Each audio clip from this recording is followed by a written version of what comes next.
Hi, I'm Chris Wilson from Grinding Gear Games.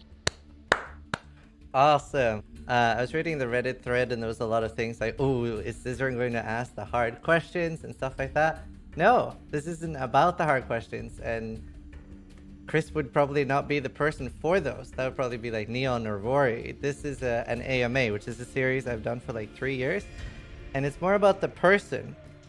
And that's why I wanted to do this episode. It's something we've been trying to arrange for like 3 years, I think, since I first asked if you could make time for this. So here we are.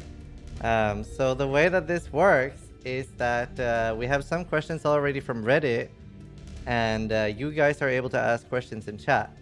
If you want to ask a question, you have to tag at Mr. Madiki and ask the question that way. So yeah, any questions at Mr. Madiki, and he's parsing it into a document for us, and we can read it that way. So yeah. I think we can begin. This is the first AMA of Delirium, and Chris, thank you so much for joining us. Really appreciate that. Hey, well, that's a lot of fun. How are you doing? Good, yeah. Our government announced yesterday that everyone has to work from home. There's a 1-month lockdown in New Zealand, so that's a thing that caused a lot of chaos at the office. I mean, we knew it was coming, but I thought it was a week or two away, so being told it's by Wednesday was quite abrupt. Damn. So that's been fun. So is this going to affect us playing Path of Exile at all, or? No, it should be fine. I read a news post this morning, which will go up in a couple of hours, explaining the impact it'll have. But the short answer is no. The game will continue as normal. It'll just be a bit slower for us to do some stuff, and might, move the Path of Exile 2 timeline a little bit. Right. Yeah, that makes sense. Awesome. Well, I hope you're keeping well, and thank you again. And we'll just start right off with some of the warm-up questions from Reddit, and. Sure. Yeah, again, if anybody has any questions, ask them in chat. Smashing Board is asking, Chris has told us this is the highest value in Path of Exile is items. When might we get that GDC talk? Right, so they're referring to, during my GDC talk I did last year on how we do the leagues, I mentioned that there was a GDC talk coming in the future about how to do items. And this is a tricky one because honestly, we feel it's kind of the secret sauce that, I mean, obviously Path of Exile can always be better, but we've done the item system quite well. And that's something where when we watch other action RPGs come out, the first thing I go for is checking to see how well they did the item system. And so I was quite happy to share the news about, the stuff we've learned about how to do the leagues because it's good for game retention across a lot of games. But the item stuff it's kind of proprietary. So that's something that we haven't been sharing, but probably will do at some stage. Awesome. Yeah, no, it's very, very interesting seeing you do the GDC talk, and you're actually speaking a lot slower now. Like, is that, like, do you speak that fast on purpose when you're doing talks like that? I had to speak quickly because I had like an hour and a half of content to present. Okay, so it's just speed running it. Nice. And the second question from Smashing Board is, what's Chris's personal white whale item in any game? I know he collects cards. Digital items are what's relevant here. What item would be a personal white whale? Man, I'm just thinking back to stuff I needed in Diablo 2 for my characters.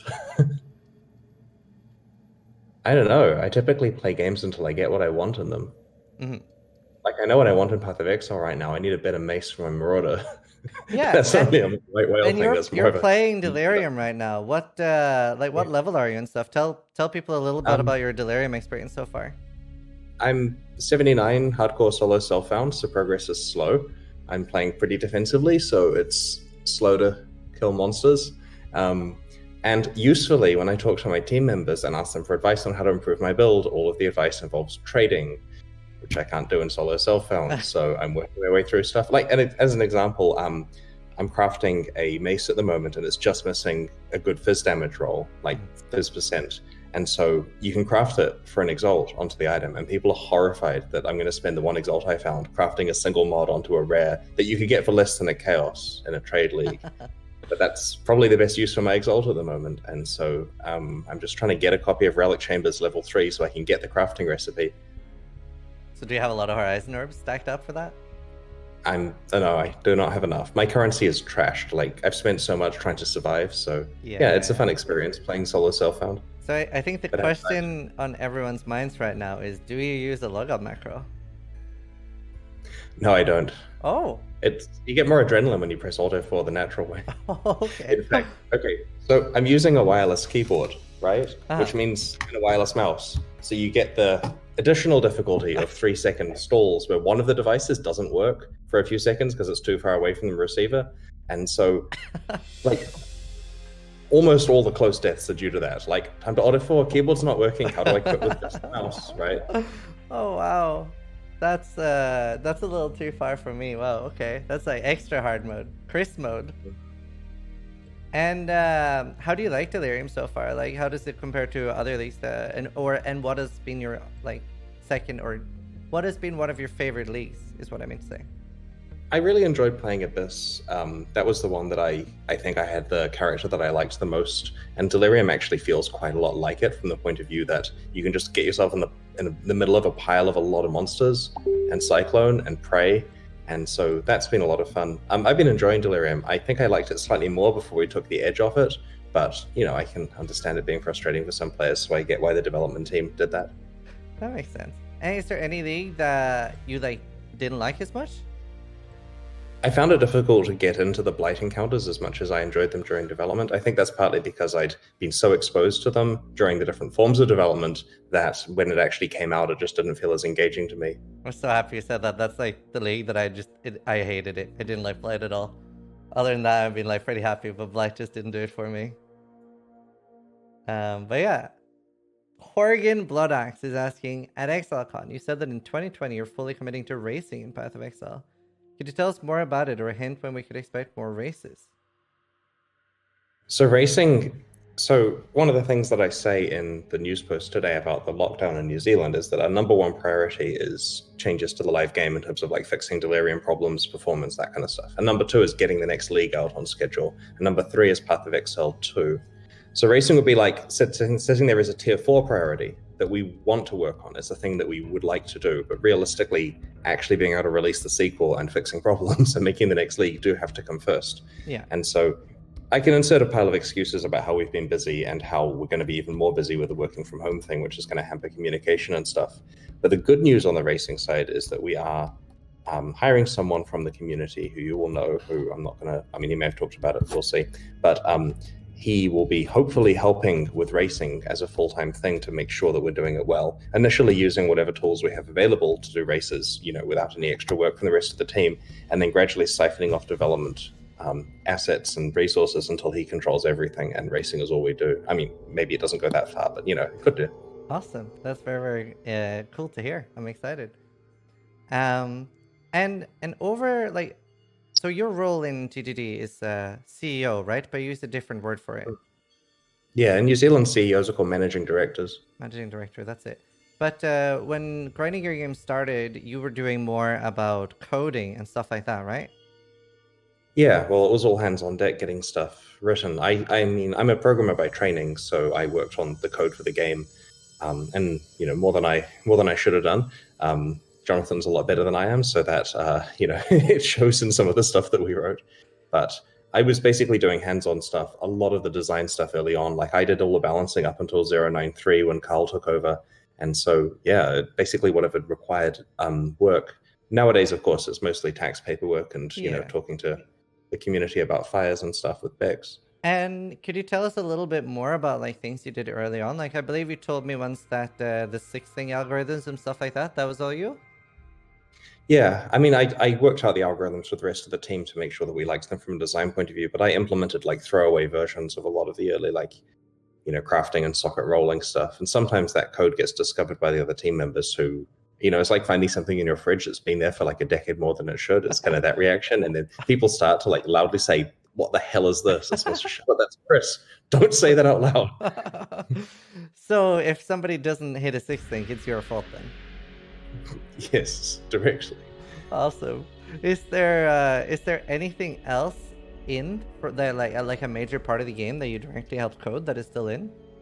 Oh, honestly, I really hope not.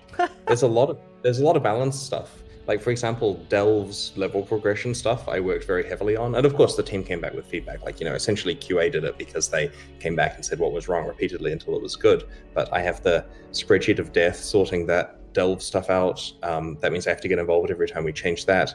The prophecy balance, I wrote a tool to help predict like the meta of what prophecies you would have got by certain points and making sure that you hit the right things in the right chain and so on. So there was a lot of that. I think I'm just listing bad things in the game, aren't I? Anyway. I've never had a good prophecy, and now I'm feeling like it's your fault. Yeah, it probably is. So this is actually a pretty cool question by Pariah G. Chris, do you ever go back over your work, whether it was live last week or something you did a couple of years back, and say, what was I thinking? And could you give an example or two that really stood out to you? I mean, there's decisions we make that are wrong, right? Like the whole salvage box thing is a great example of us persuading ourselves people would like it and then they didn't. So that's an example of work that was later looked at negatively. But in terms of like game decisions, I feel that it's going to sound bad, but we do the right thing for each circumstance as best as we can. And later in hindsight, if something wasn't the right league to do or whatever, or was an idea that didn't quite work, then that's unfortunate, but we still tried to make the best of each situation presented to us. And a great example is we have 2 league ideas which we want to do for 3.11. They're both very different from each other, and we have to choose which one do we do. We're going to do both. Like the other one will be 3.12, and so we've made our mind up which one is the 3.11 league. And maybe that one's better for 3.12. Maybe we should be swapping them out. It's hard to say, but we're pretty confident of this lineup given the information we have available. Like we've got a team working under lockdown. We've just released a league like Delirium. We're going to make sure that affects the decision we make here. We'll see if it's the right one later on. That's really cool. I'm always like surprised with how many like different ideas. Obviously, some leagues end up being slightly similar to each other, but it's very, very impressive to keep coming up with new content. Yeah. It feels after we finish each league that there are no ideas left. Like the number of hours of talking it takes before we come up with something new just stretches on to be multiple days, and so we always remember the Magic the Gathering people who said they felt that, and then they just had to keep coming up with expansions, and they're coming up with such new, interesting stuff each year for themed things. After decades, it's been like 26 or 27 years or something, and so we're inspired by that there will always be more ideas that we can do. And so we've come up with 2 pretty new ones. They're definitely things we haven't done before. Nice. Social distancing league. So Pariah had a second. Basically. Chris, if you had to put one magic card into PoE as either a unique item or a buff, what would it be and why? That's tough. I mean, there's copyright issues, right? So can't put exactly like that. I think my favorite magic card is the card called Maze of Ith, which is this kind of organic maze of intestines that people get trapped in. And I don't know how you do that in PoE, but I think that's an just allowed. Somewhere would be pretty cool. It's more like Belly of the Beast, but a bit more claustrophobic, I suspect. Oh, yeah. Nice. Do you have a favorite unique item in Path of Exile? Yeah, that crab claw. Could really do with one of those right now. No, not crab claw, crab mace. The right. The one you use early in maps. That's good and means you don't have to spend all your currency crafting. Yeah, that would be really good right now. I've got fond memories of finding that in a previous SSF league. All right, that's what it's called. Yeah, that's the one. I contributed to the design of Tears of Purity. That was the supporter unique that I worked on. So there's a soft spot in my heart for that. Found one of those in Delirium SSFHC a couple of days ago. Even though it's useless for my build and possibly useless for everyone else's build, it was still fun to find. Nice. That's really cool. Let's see. Also, Chris, what is your favorite color? I think we're going with gray on gray as an answer for that one. Nice. Kia Cat Dbot is asking, how has your game development philosophy shifted between your talk at the GDC and now? I think we're standing by the philosophy of what we did at the GDC talk. That was a result of a lot of years of learning, and it's working really well still. Like, we still make sure that each expansion that we do has something for everyone in terms of there's some plot stuff for people to discover, there's an in-game grind, there's meta progression, there's combat in each area that's different, there's new items to find, crafting opportunities. We just want to cover all the bases there because that way there's something for every type of Path of Exile player.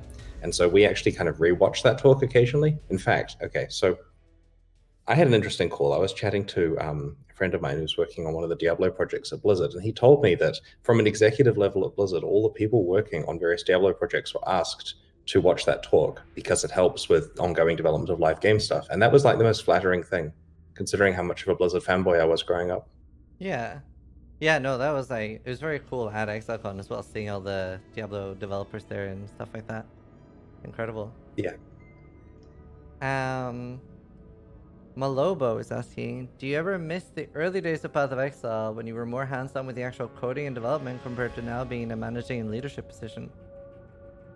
Yeah, I miss the small team size. I mean, I like all the people I work with, of course. I wouldn't, want to not work with them, but having a team of 20 to 30 people was like a joy to work on the game because every day you just directly get stuff in, like there's tangible progress on it. Here, like I bug people to do tangible progress and they do it, but I don't feel like it was actually my work. There, I'm like alongside them making the changes. And here, there's 50 or 60 competing priorities, right? Like my workday yesterday involved we've got this buffer underflow problem on the live realm at the moment. So my workday involved trying to debug that myself, getting Jonathan involved in debugging that, getting other programmers involved in debugging that, and just burning a lot of time on something that isn't really going to improve the game apart from killing a small fire that affects some users, which needs to be killed, and we still haven't. But like that wasn't a particularly productive improvement to Path of Exile that day. Right.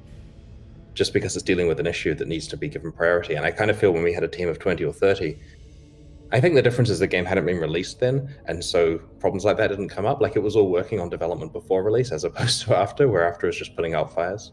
Yeah. That, yeah. Can't imagine what that's on. And have you ever worked on like any other like development before Path of Exile? I mean, I was a programmer, so I wrote code and was paid to do that, but I hadn't made any large projects by myself and certainly no other games. I mean, there was some, like, all the game programmers grow up writing games in Quick Basic in the 90s and stuff like that. And maybe one day I should post some of the crappy stuff that I put together as a kid. But, That'd be awesome. it was mostly just, fueling the passion for it rather than actually learning how to make Path of Exile. We definitely didn't know how to make Path of Exile before making it. We had to work that out as we went. Thankfully, Jonathan was a god, so that went well. Jonathan's pretty impressive. Yeah. And Neon. Yeah.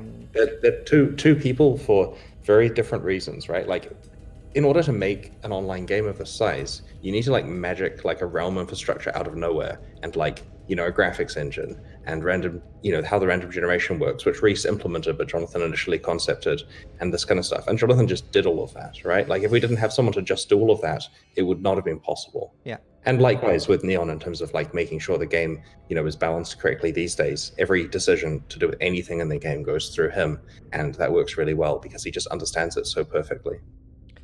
And how do you go about like just deciding to make a game on this scale? Because Path of Exile like sort of seemed to start already as an idea for a larger game, not just something you're like coding on your own.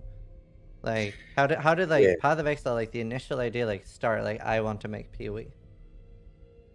That was a big mistake. I mean, obviously, results-oriented thinking, it was great, but it was still a decision mistake, if you know what I mean. Like if a group of my friends came to me days and said, Chris, we've got like 3 guys and a limited amount of money, and we want to take on some big game and make something that has to be large. Like this is the kind of game which to support it requires 100 plus people in terms of infrastructure. Yeah. And this is the end game. It'll only pay back its money if it becomes one of the top PC games. I would say, that's crazy. How many of these have you made? And they'd say, none, we're kids.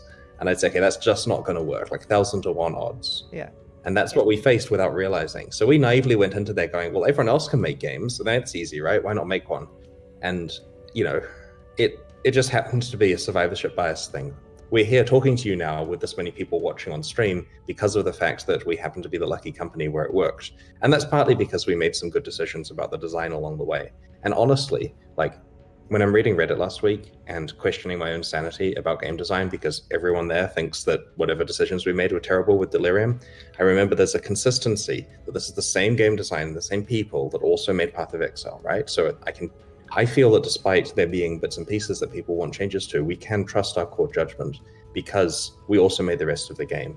And so that's one of the reasons, I guess, why we're a little bit unapologetic about things like Delirium being balanced around having to have a timer. It's a great question. Why is there a timer? A lot of people have asked it, and the answer is because that's how we want it to work. That's the design for the game that we have made, consistent with the design for the rest of the game. And as soon as we're designing something that we don't want, or something that we didn't come up with, then we're lost, right? We cannot do that. So we will continue to make decisions that we feel are best. Reading the feedback, of course, and making changes, but core things like that, we just have to follow our gut.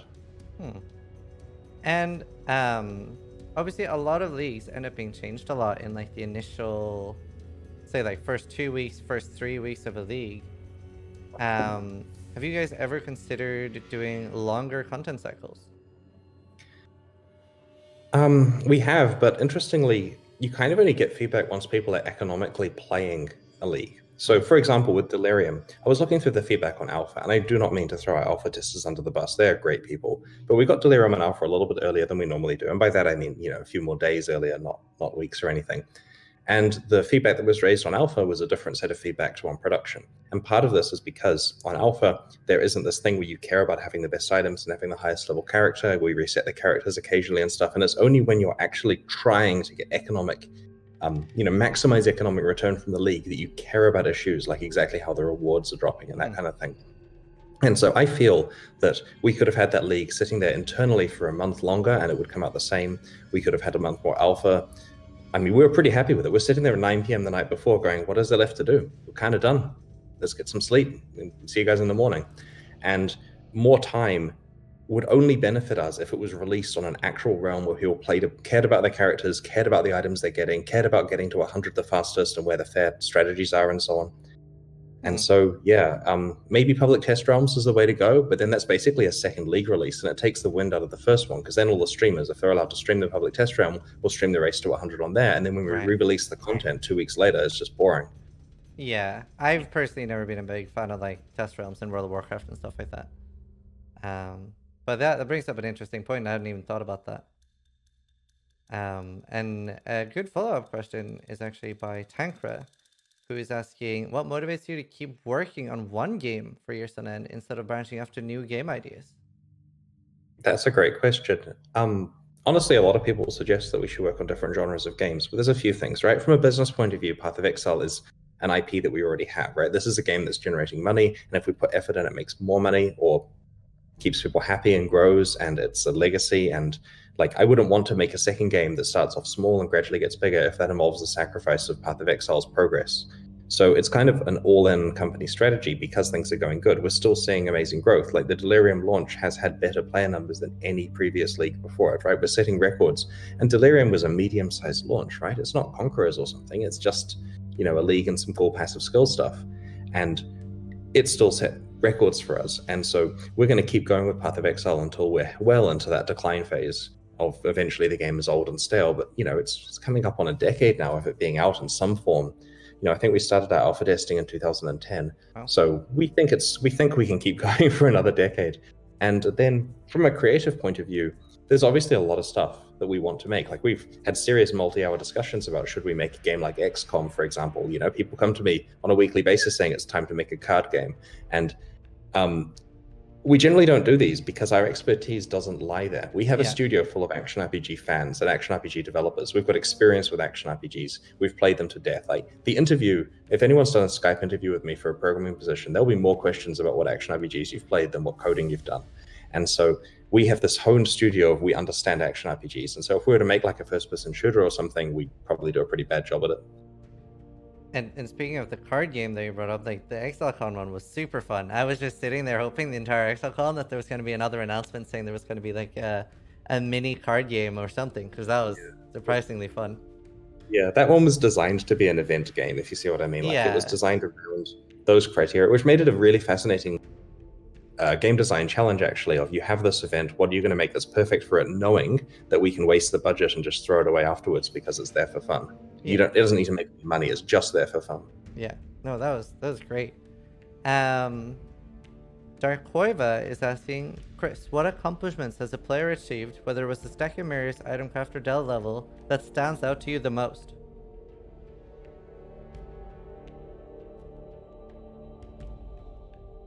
I remember you were talking about there's in one of the build of the week videos, I'm guessing it's been beaten by now, but there was one of the build of the week videos where when you were talking about like, no, look at it, like look at this item, how crazy is this? Yeah, I do feel that way often when I see people's items, and I reckon the answer here is probably items people have crafted. Like, it's cool to go deep and delve and to not die and to work out all the tricks you can do to stay alive and stuff.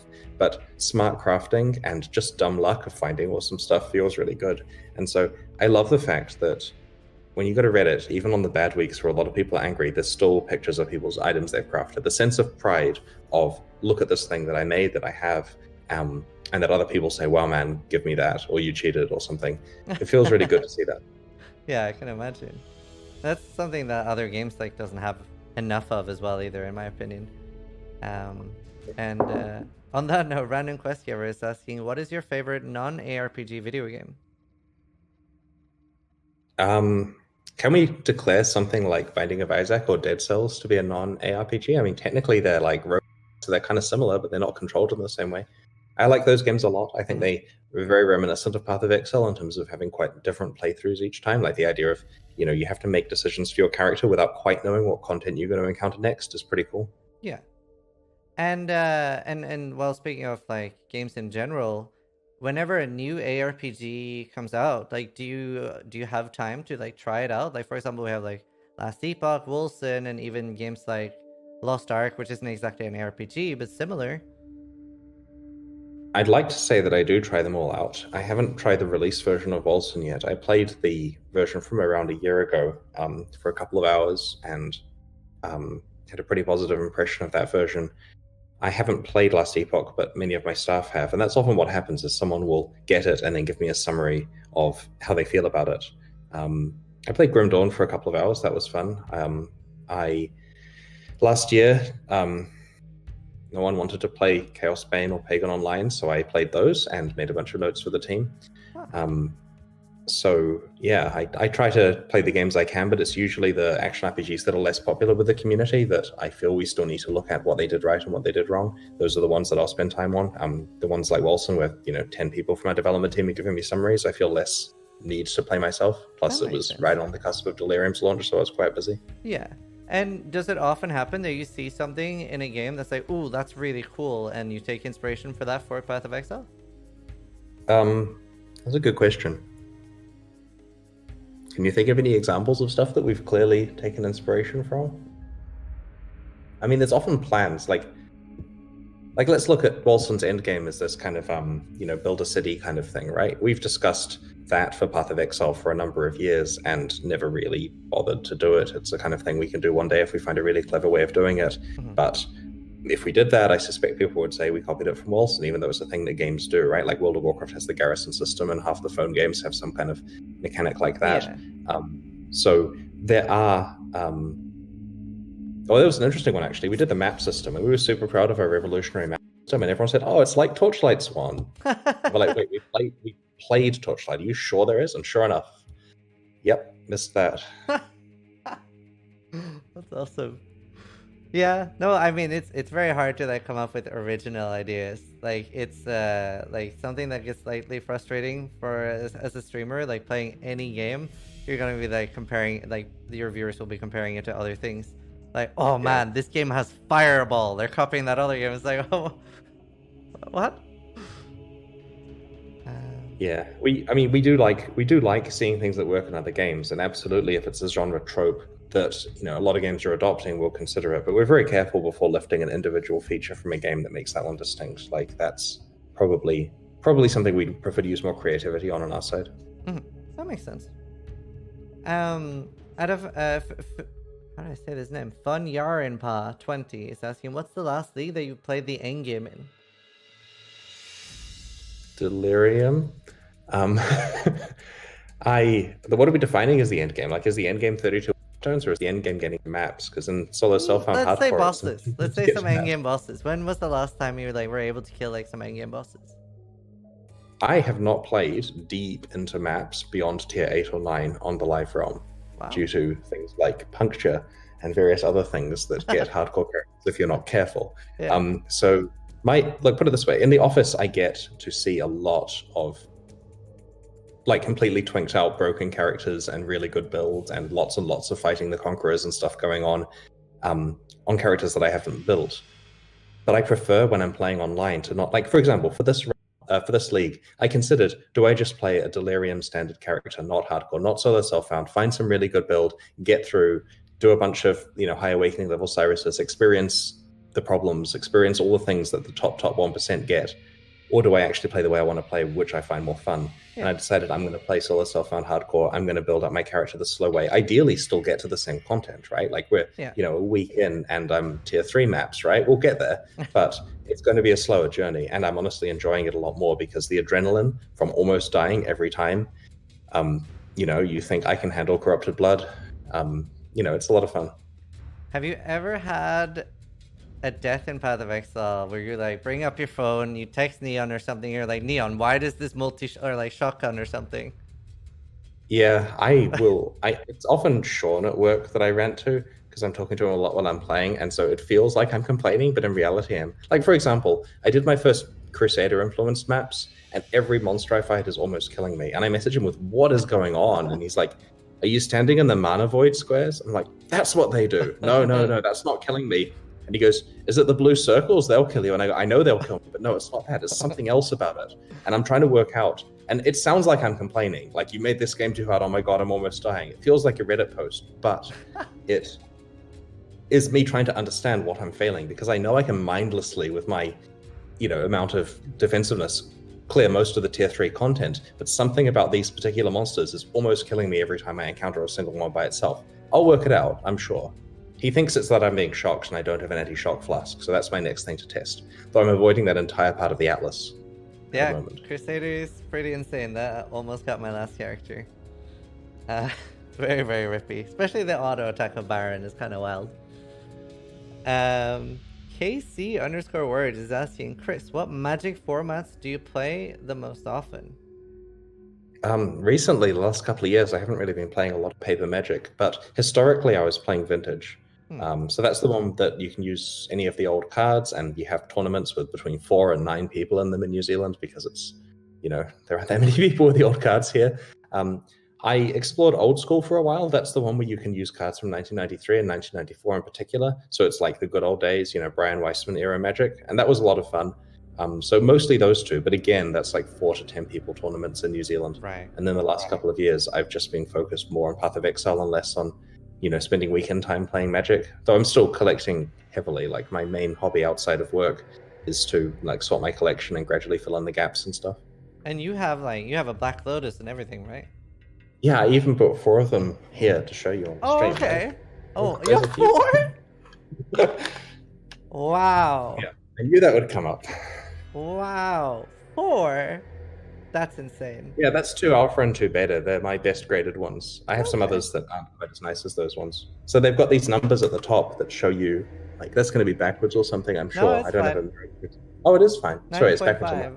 So it says, it's got these subgrades there showing the individual properties of them. And so for beta ones, it's easier to get 9.5. For alpha, a 9 is still pretty decent. So, yeah. So how much is a 9.5 Black Lotus worth?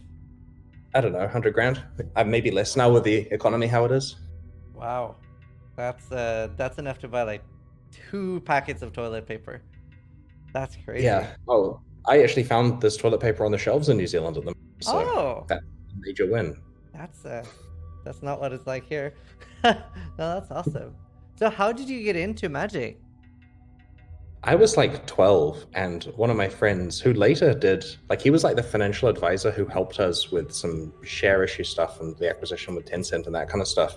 This guy I know, he got into Magic. He was a couple of years older than me, so he said, "Hey, if you're getting me a birthday present this year, I want some packs of these cards." And I had to go and work out what that meant and go to a card store, and it was this thing I'd never discovered before. You can drive a couple of kilometers and play board games with people and so on. And I bought in some cards, then I bought some for myself, and at age 12, I was just spending all my available money gradually building up these cheap Magic decks and getting totally taken advantage of by adults. Seriously, who scams children? It's so bad.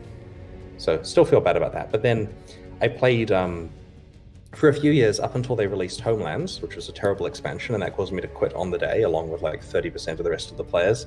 And then I joined again at university because my peer group was playing. So back in 2003, around the release of 8th edition, I started playing again with the goal of, I'm not going to spend a lot of money on this. And here I am. That's awesome. All right, fair enough. So you started all the way back in Alpha then?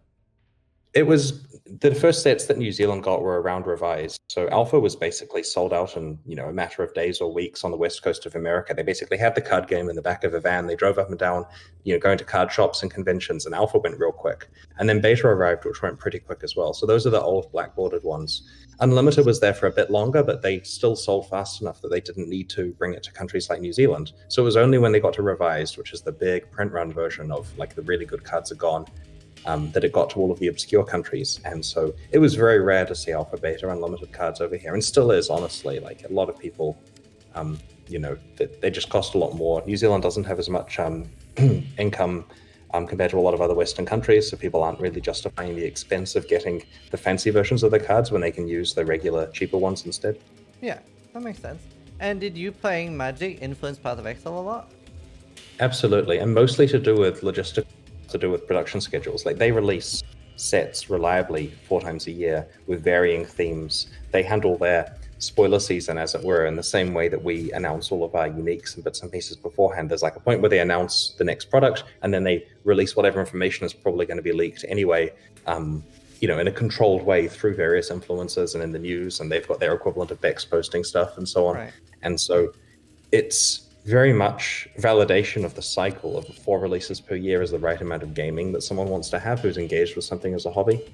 And so, they while they obviously sell cards themselves, which is directly buying power, they've also been successful in kind of selling pimped out promo versions of cards or enabling players to earn those. And that's been the rationale behind things like alternate art uniques that we gave out as race rewards, is we needed to give something out as a reward that wasn't just a micro and that wasn't currency, because honestly, players at the time just wanted exalts for doing races. Like, that was what they were asking for if you dig up the old forum threads, because that's what we did back in early beta. Oh yeah. And so we were giving out just direct currency, and the problem with direct currency was, for the rich players, it's not worth doing the race. What, I'm doing this whole race for a single chaos? Whereas for the new player, dude, I get a chaos orb for like 20 minutes, So, hitting some level requirement or whatever. So we started to give out alternate art items because they were a prestige thing, and players initially absolutely hated the alternate art things, because here, have a red beak, Helm sign or something. They're like, this is literally worthless. This is worth shard.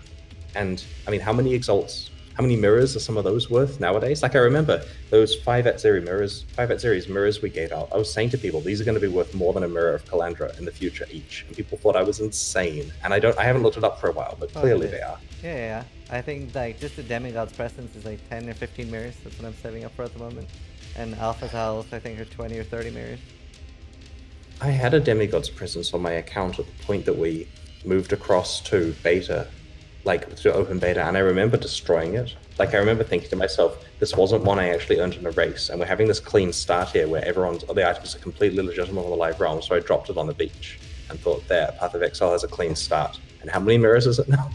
Yeah, 10 to 15. Yeah. Or Great. More. Yeah, pretty much. Well, actually, that's a great point. I believe I've asked this before, but something like being able to turn an in-game Path of Exile item into a permanent NTX.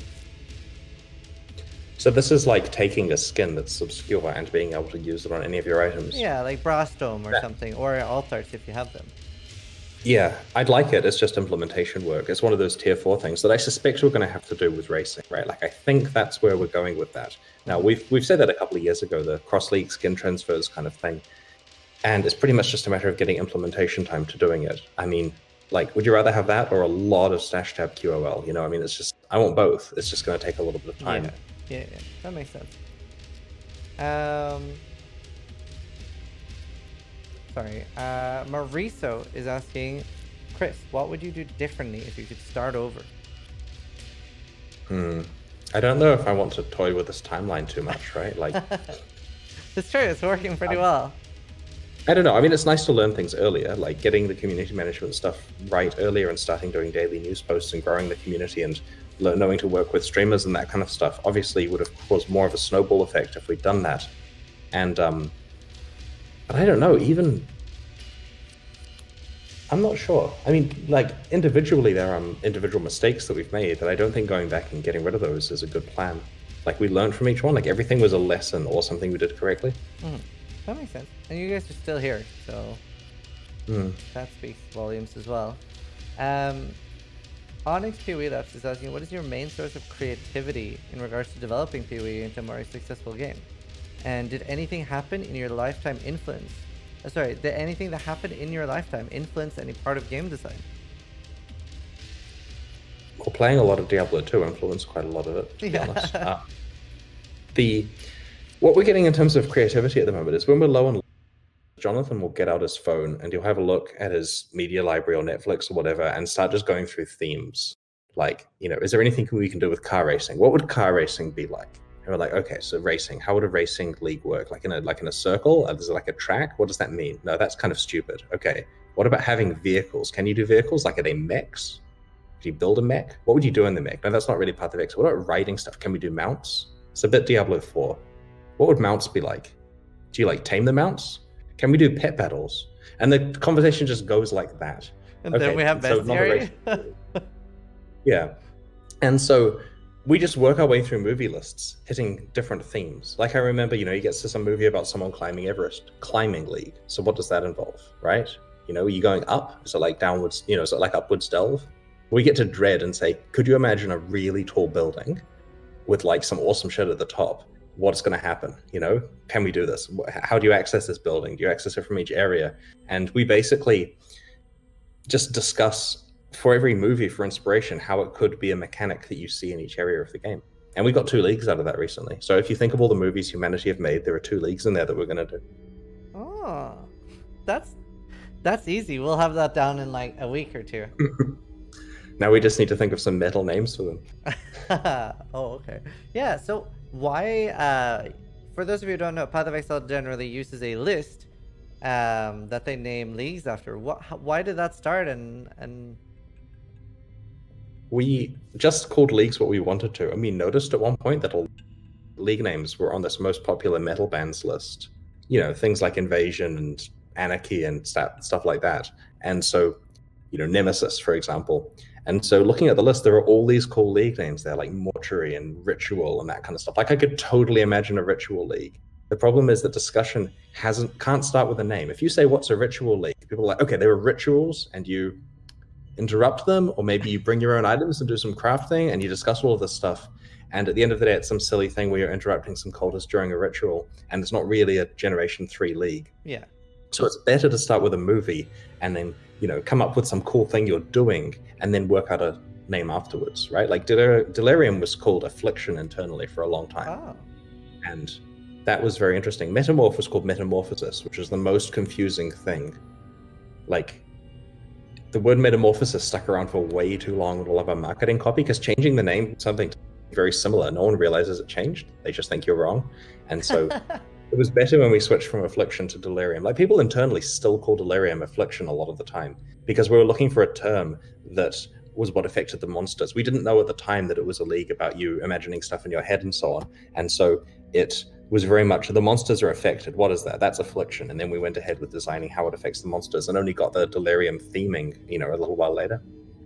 So, in terms of like league creation, what gets invented first? Is there ever that the lore comes first? Like, oh, this is like a really cool piece of lore we want to explain or explore for the game? Or is it always like, we want this league mechanic? Honestly, I think that in the Parandus League, that might have been a lore-driven, because we knew we were doing...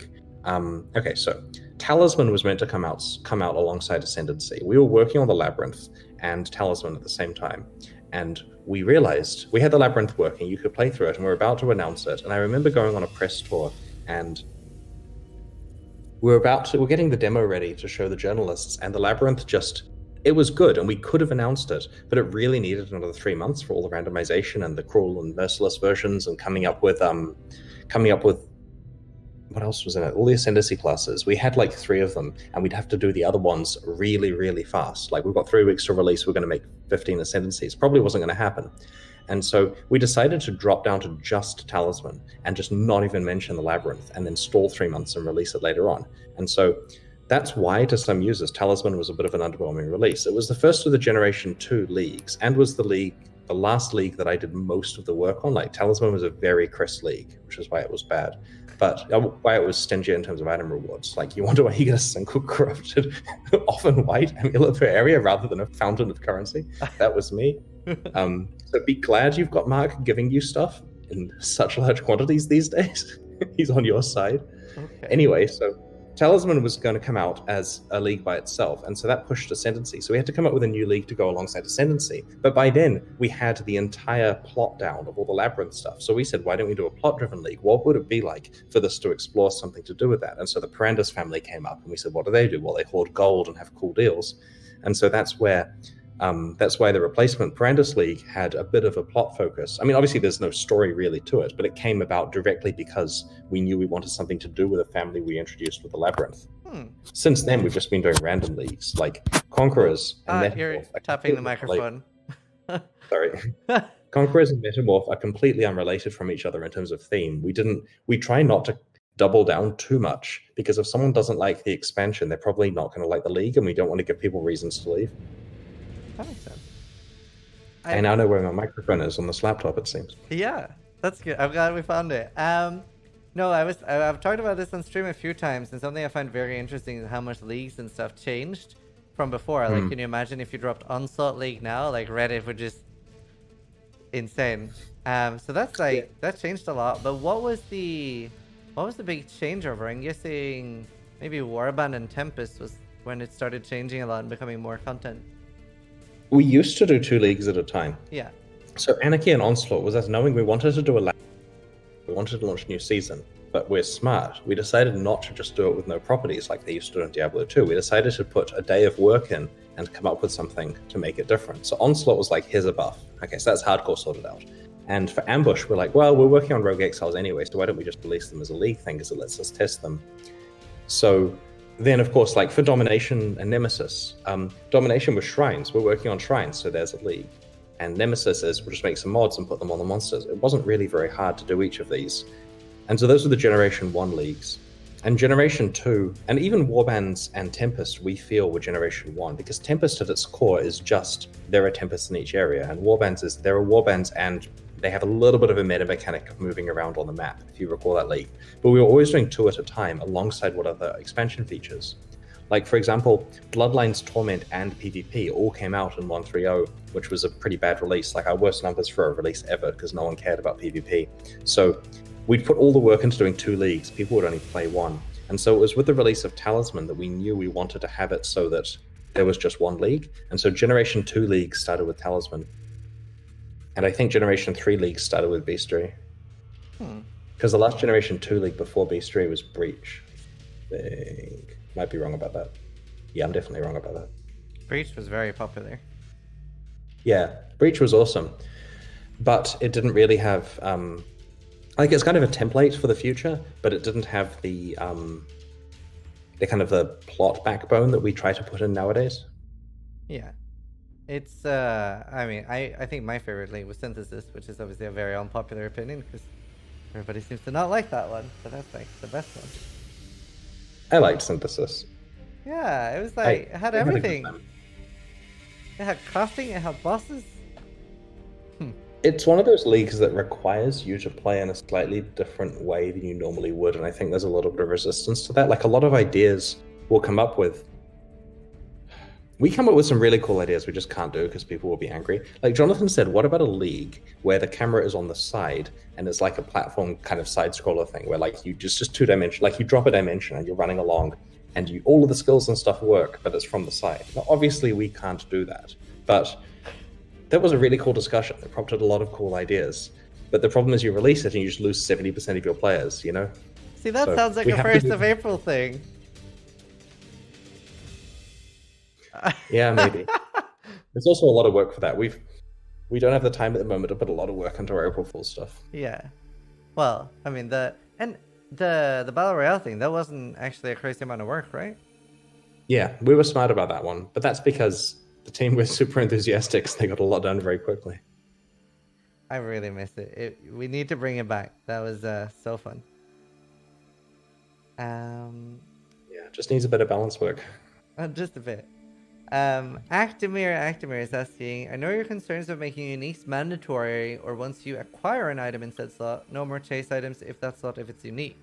But have you considered making a different and higher eye level version of uniques that players can chase and upgrade their gear more for? We don't really feel that's how uniques work in Path of Exile. Like, I don't want people using uniques. Uniques are there to enable builds. They're there as a leveling thing. If someone has a build that's covered in uniques for power instead of rares, then we have failed. It's okay for there to be a couple that turn on interesting stuff, but if you're just using uniques because they're just better than rares, like I found Belt of the Deceiver, right? In hardcore, that was really good defensively, and so I haven't had to think about belts yet since then. At one point, I'll find a rare or maybe craft a rare if I bother with the resources that beats it, but realistically, that's ticked off various defensive things that I want, and even has some attack damage in there. And I feel that's kind of negative. Like, if it was just a twinking item, like gold 2 maps, maybe that's helpful, but power level is pretty high on that. And the same can be said for a lot of unique weapons. Like, there are things like Wind Ripper and so on that, you know, to some extent Soul Taker and Morohi historically, that kind of mean a lot of players don't really need to think about crafting actual items for their character. You know, Starforge is a good example, and we have to be really careful with those existing. And so I feel that people having upgraded versions of uniques that they'd like to be more powerful is the wrong way to look at it. It should be a matter of actually go and make a rare. You know, with all the Shaper and Elder like influence stuff that we've got now from the Conquerors, there's so many cool possibilities for rares. I feel like I have to follow up this at this point with, how do you personally feel about Headhunter? I like it being a chase thing. We're just gradually making it harder to get in some ways. It's cool for it to be a thing that someone feels amazing when they find it, wants it, and then destroy content for a while. Maybe they've won that league because they've got Headhunter. Now, we should make sure that you can't do a Legion style thing where it gives you insane rewards if you get a Headhunter. It should just give you pretty damn good rewards rather than just, you know, destroy the league. But yeah, I mean, Headhunter won't be nerfed. It's there as an iconic thing that people want. It just takes away the chase reward. Like, Path of Exile needs more stuff like that you barely ever see. Like, I'd rather there were 10 Headhunter-like things that were each 1/10 as common, and you have a chance of maybe getting one of those at some stage in your Path of Exile career. Okay. All I'm hearing is a Headhunter for every item slot. Headhunter Amulet, Headhunter Glove. Oh, that's a problem. All right. I'm actually currently on team anti-Headhunter. I don't know what changed. Interesting. Yeah. Yeah, I think it's too iconic for us to take away at this stage. Imagine the Reddit threads. Oh yeah, Reddit would be angry. It was mostly, too fair, it mostly happened after Legion. But yeah, Wrathful Bacon is asking, hi Chris, what is something you feel is Path of Exile's biggest hurdle? I think that currently Path of Exile's biggest hurdle is the thing we're fixing in, where when you want to swap you cut your out gear, there a little bit. Sorry, I'll repeat it. I think Path of Exile's biggest hurdle is fixing 2, where when you want to swap your gear, you have to screw around with sockets for ages. Right. By having it so that the gems socket into each other is going to make it a lot easier. And this is a problem not just for new players, but also experienced players. Like, the number of times your current one's a 6-link with the exact colors and exact stuff that you need, and you just can't swap. Can you up the sensitivity a little bit? You're like cutting out. Yeah. How did it change? I'm not sure. Okay. Redacted. Okay. All right. How about now? We'll check it out. I'll let you know if there's any more cutouts. Okay. Would you like me to repeat my answer? Yeah, that'd be great. Okay. What was the question again? I've completely forgotten. What is Path of Exile's biggest hurdle? And you were talking about sockets. Right. Yes. The biggest hurdle is just the thing where you have to keep swapping, keep redoing the sockets on your items. You find a new armor, you can't use it because you've got a 6-link currently. Right. Do you not feel like that's a massively iconic thing of Path of Exile, though? It's frustrating for existing players because it is a reason to not craft rare items that plays into that last problem, and it's frustrating for new players. Like, I'm okay with the passive skill tree being hard. Like, I'm okay with this being a game that requires masses of thinking, where if you want to craft something, you have to learn what 35 different currencies do. That's all cool. Or, looking at the passive skill tree and thinking, this is crazy. My problem is the point where it's just so frustrating to be able to swap items. I find some boots, I can't put them on because I don't have any fusings, so I just won't bother. Why even ID boots, really? I'll just go trade for some. And it just undermines a lot of it. And so by fixing that, we think it's going to make it more accessible and a lot less frustrating. I think it'll solve quite a lot of stuff behind the scenes. Okay.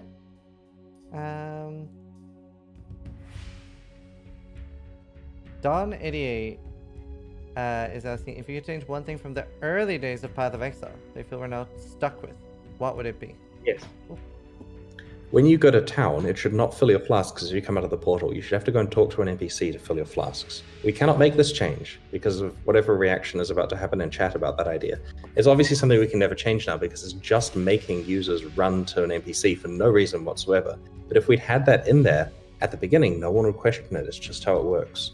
And so it's that kind of thing where we were too lazy to make it work properly. We just had it fill when you get to town because that's much easier code-wise. And so adding busy work like that can only be done before people actually play the game because it's just spiting them after that point. You love hardcore games. That would be like... It's about, like, consider for standard players, like, you have slightly low flask charges and you have a choice of killing some minor monsters or some ads to try to get your flask charges back, or using some other mechanics to avoid damage, or you can, like, instantly portal up and down from town in like 1 second, right? Like, it becomes every town portal in your inventory is an instant full flask charge thing with just like a second of time that it takes. You'd be crazy not to do that constantly. But if you have to actually go around to an NPC, now there's like a 6-second overhead. You have to make conscious decisions of, oh, that's going to be a pain. I get much better clear speed by playing properly, and so on. I guess. You were talking about going back to town instantly and stuff, and we did brush on the Logout Macro earlier. Is there ever anything like a in-game Logout Macro being added? Pressing Alt F4 will close the client as soon as the data reaches the server. It's the fastest way. It's equivalent to binding it to another key. Like, if you want it so you can press Q to close the client, maybe we just add an option that does that, but currently Alt F4 is a completely normal way of doing it. Okay. And mostly for us GeForce Now players, yep, that's a good point. It would suck to not have that work quickly. But, like, realistically, it's not like we make the player wait in the game for 5 seconds like in Cutthroat mode or like in Diablo 3 or something, right? We don't make it that when you Alt F4, your character's going to take lethal damage because we stick you around in the world. We do drop you instantly, and we make sure that the second the data gets to the server, you cannot receive damage anymore. So there is an instant logout thing. It's just that we haven't yet given you the ability to bind it to a single key. Right. But there is also the problem with the 6-second disconnect timer, though. Yeah. If you lag out, then you are going to take lethal damage, but then we can't make it the second that data hasn't arrived, you become invulnerable, because data not arriving is a very common thing on the internet. Like, the graph of even a good stable connection. Like, I was looking, I'm connecting to our local server in Auckland from my home connection here. It's running on our office internet connection. It's got gigabit fiber. I've got gigabit fiber on the same ISP. It's a very stable connection. It should be good. And looking at my ping between them, occasionally it spikes up just due to internet things. Like, maybe it's everyone watching Netflix in isolation or whatever. But if I had that timer set aggressively low to like 1 second or 2 seconds, I'd be disconnected annoyingly large amounts. I'd lose map portals over that. And so what'll happen if we give a slider is people will reduce it to the bare minimum and then complain, this game disconnects me so much, no other games do that, why is it so bad? And so we have to be really careful with that. And that's the reason why we haven't jumped in, because it's not hard to add the feature, it's just hard to actually communicate around it correctly. Yeah. I think everyone's always going to hope that we can at least reduce it to like 3 seconds or something. Yeah, this is one of those things that we should do that's sitting there alongside a bunch of other stuff in our tier 4 development priorities. It's tricky enough that we can't get it in quickly, but it's still practical if once we decide to do it. Mm-hmm. That makes sense. So maybe this is the impetus we need to encourage it to get done. Maybe. Check is asking, Chris, what made you want to start programming? Like making games. So my parents bought me a computer when I was 5. It was an Amiga 500, and of course, good gaming computer. The Amiga people will know what I'm talking about if you're in your late 30s and British. And so that had all the development tools and stuff built in that you'd need. It had like Amiga Basic and various other stuff. And so I would just type in programs from books and try hard to make sprites move around the screen and try to make my own little platformers and that kind of stuff. Starting very young, like while I'm in, I don't know what school it's called in America, or your grade school, I guess, like primary school in New Zealand. And so by the time I was a teenager, I was doing a lot more complicated stuff, and it was all about the path to making games in the future. That's why I went to study computer science at university, knowing that I'd want to make my own company. I did finance as well, so that I can make sure it was funded. And it was just a path to making games. And so when I met Jonathan in high school and he had a similar ambitions, we basically just said, we're going to make something, what will it be? And then it was through our university, when we're both playing a lot of action RPGs, we realized as soon as we're out of here, that's what we're doing. Wow. And you talked a little bit about that you worked on programming other things before Path of Exile. What kind of other jobs have you had? Oh, lots of miscellaneous stuff. I worked in a startup in Auckland that was doing some like shareware review site and stuff, and I got stuck doing some database work for them. I had to set up some Linux machines to kind of get satellite internet connection shared among schools. Like schools would get a single satellite internet connection, and the company I was working for would provide the computer that shared that among the different classrooms. Because at the time, you couldn't just buy a router from the store. You had to go and use IP masquerading and nasty stuff in Linux kernel 2.0, and yeah, basically just 90s tech stuff. I wrote some family tree software for a while. Like I was hired for free. So I wrote some of the world's best genealogy software at the time. Nice. We don't talk about that. Awesome. And did you have any like non-programming jobs at all? I did like repairing computers at a computer shop. So like at 14, I'd be the guy in the back room reinstalling Windows and stuff like that when someone brought their computer in that wasn't working well. This is in the era of like Windows 95, 98. Yeah, awesome. 98 was great. Yeah. Sen21 is asking, what would be another game genre you would make games in if you didn't make PoE/an ARPG?